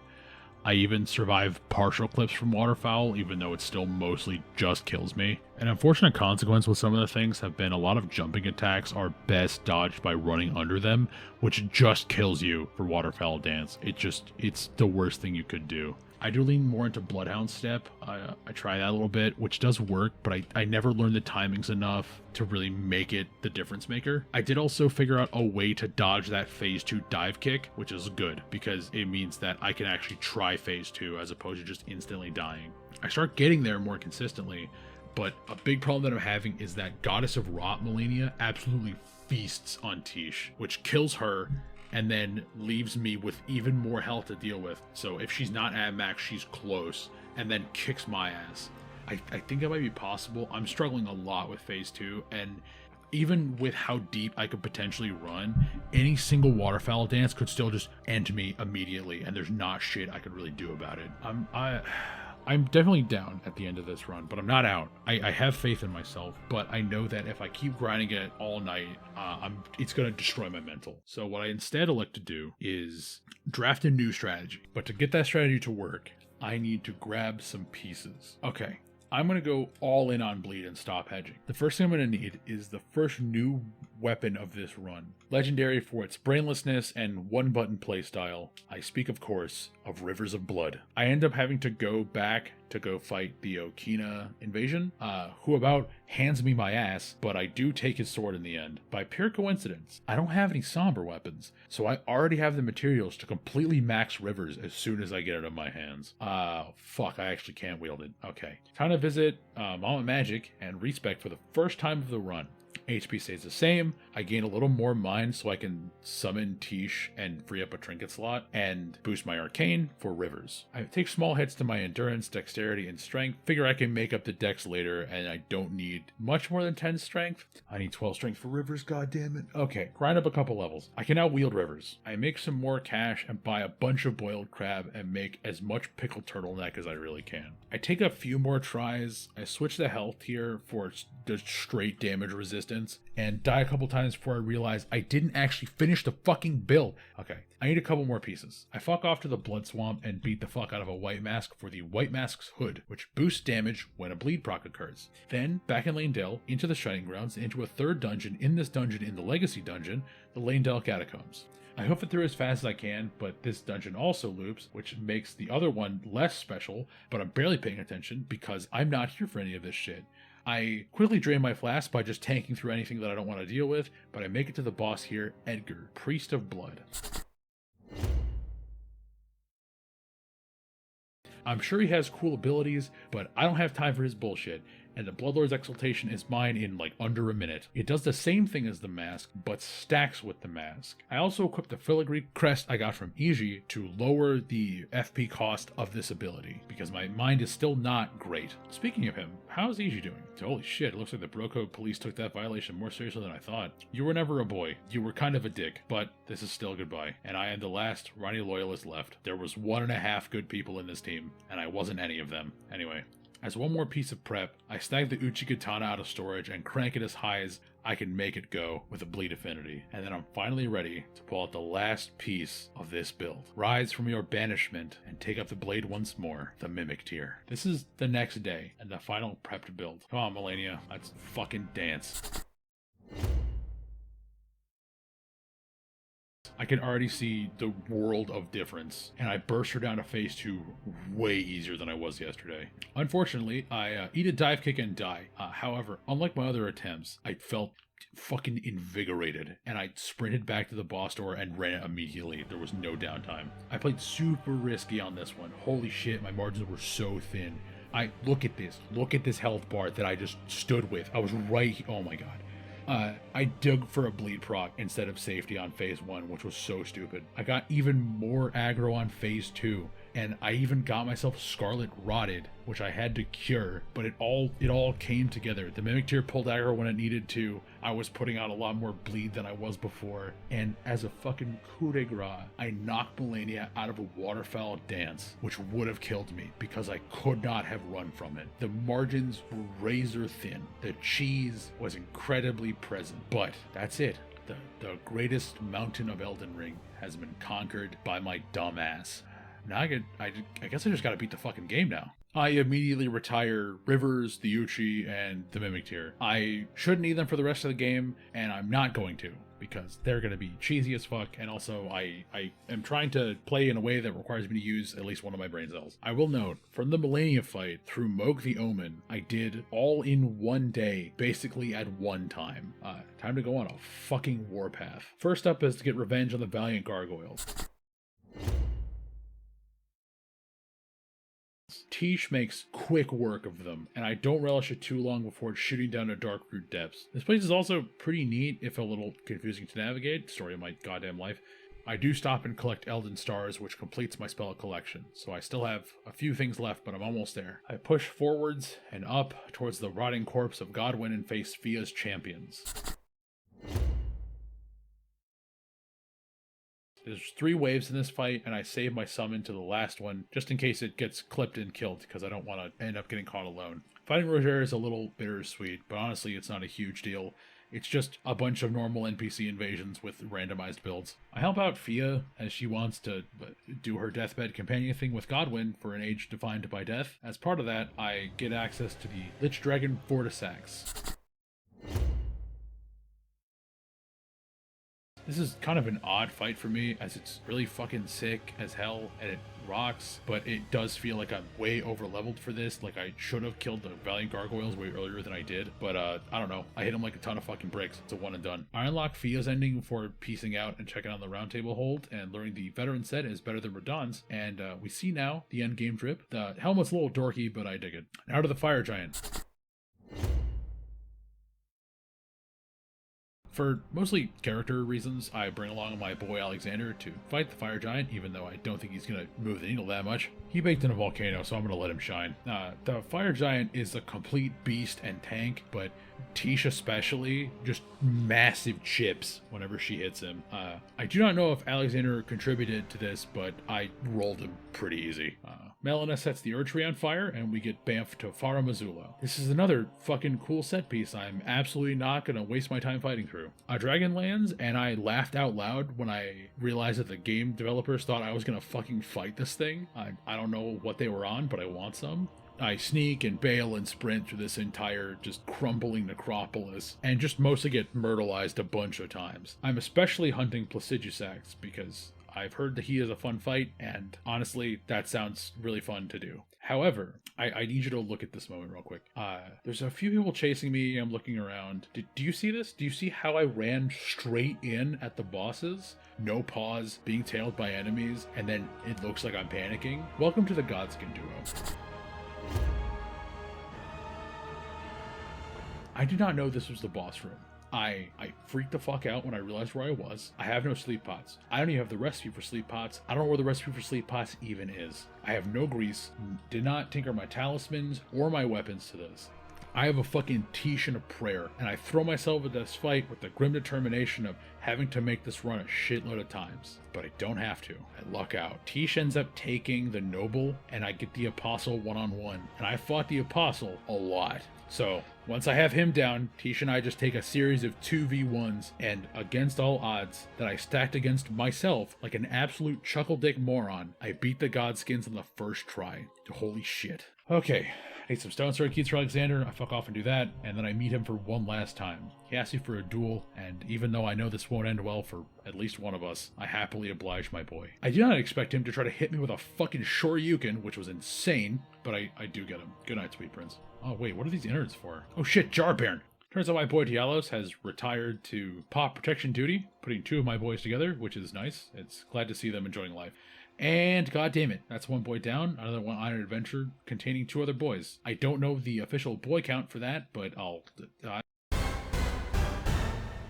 Now for a late-breaking boy watch. Tragically, in addition to Yora, Blythe the Half-Wolf was fallen to madness. Dialos Hoslow sacrificed himself to save others, and Alexander the Warrior Jar went out on his own terms. Bach and Patches are moving forward with their businesses, tailoring and betrayal respectively, and finally the Jar Band has embarked on his own adventure, leaving the remaining boys with a flicker of hope for the age to come. Thank you from all of us here at Boy Watch for our coverage of the lands between. Tune in next time for a new crop of boys to watch.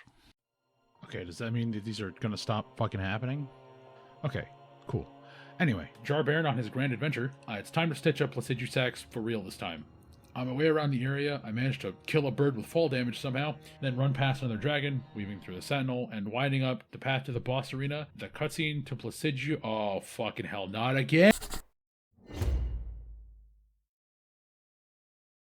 Malekith has a bunch of high damaging moves and a bunch of get off me moves and a bunch of mobility moves. I am almost killed multiple times. Tish is again the actual MVP because she can actually deal damage while not immediately getting folded like a chump. So her destined death debuff, in an ironic twist, does a shitload of work. I am actually able to leverage Malekith's proclivity for jumping away with Tish just chipping down with her fucking damage over time effect, and it really just panned out for us. To my shock again, first try. So that was two Fara Mazzulo bosses whose arenas I entered mostly by accident. Okay, after making Death Reel and destroying a huge chunk of the capital only to immediately peace out, I finally fight Placidusax actually for real, fucking on camera. He feels a lot slower than the other bosses, but I did like this. It wasn't easy. Really, I died a few times to him, but he has a lot of cool shit. He has like his teleporting claw attacks that are basically one-taps.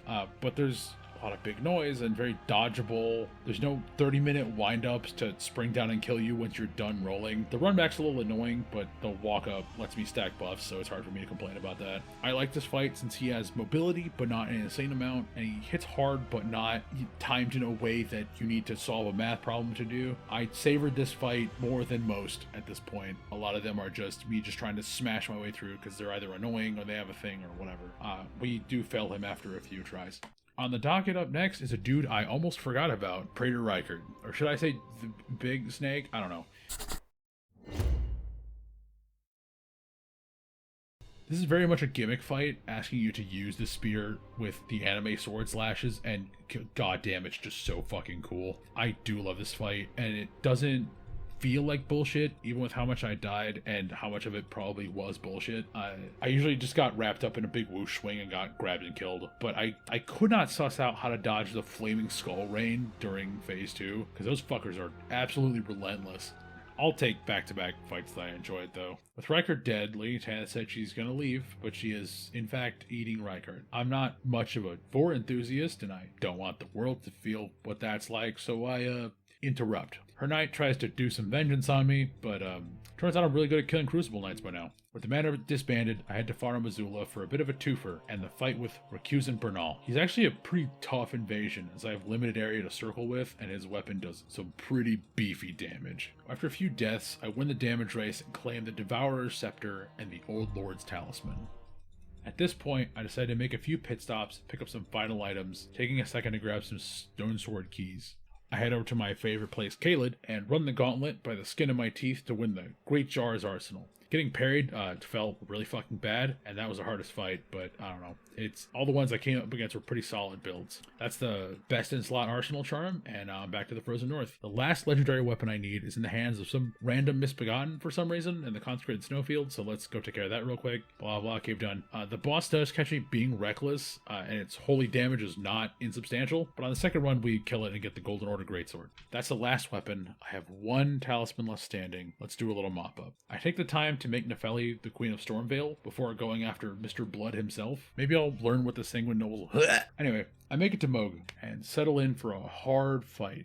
Turns out he considers himself consort to Mikola, who is comatose, and I'm not processing that right now. But that functionally makes it the first simp v simp fight of the run, so it should be interesting.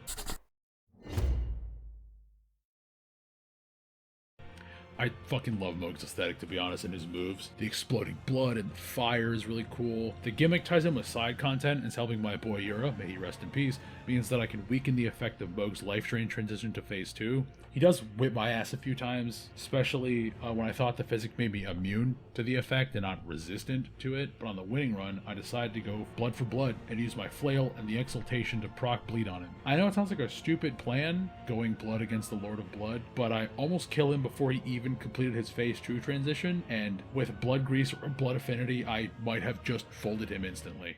Now we head back to the Shining Grounds for Baby Moog. I make a pit stop to beat the shit out of the Dung Eater because fuck that guy. I'm glad I reinstated death before cracking his head open like a melon. Anyway, surfing through the sewer tunnels like a Ninja Turtle, and then the boss room.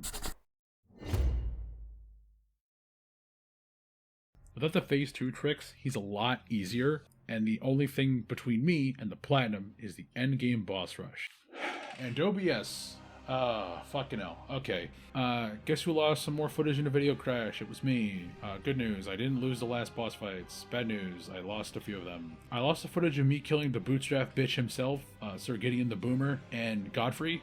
I died to Gideon once. I died to Godfrey 0 times. In our hearts, we both know how this fight went. Tish carried my ass hard, and I made a lot of mistakes, but my large health let me get away with it.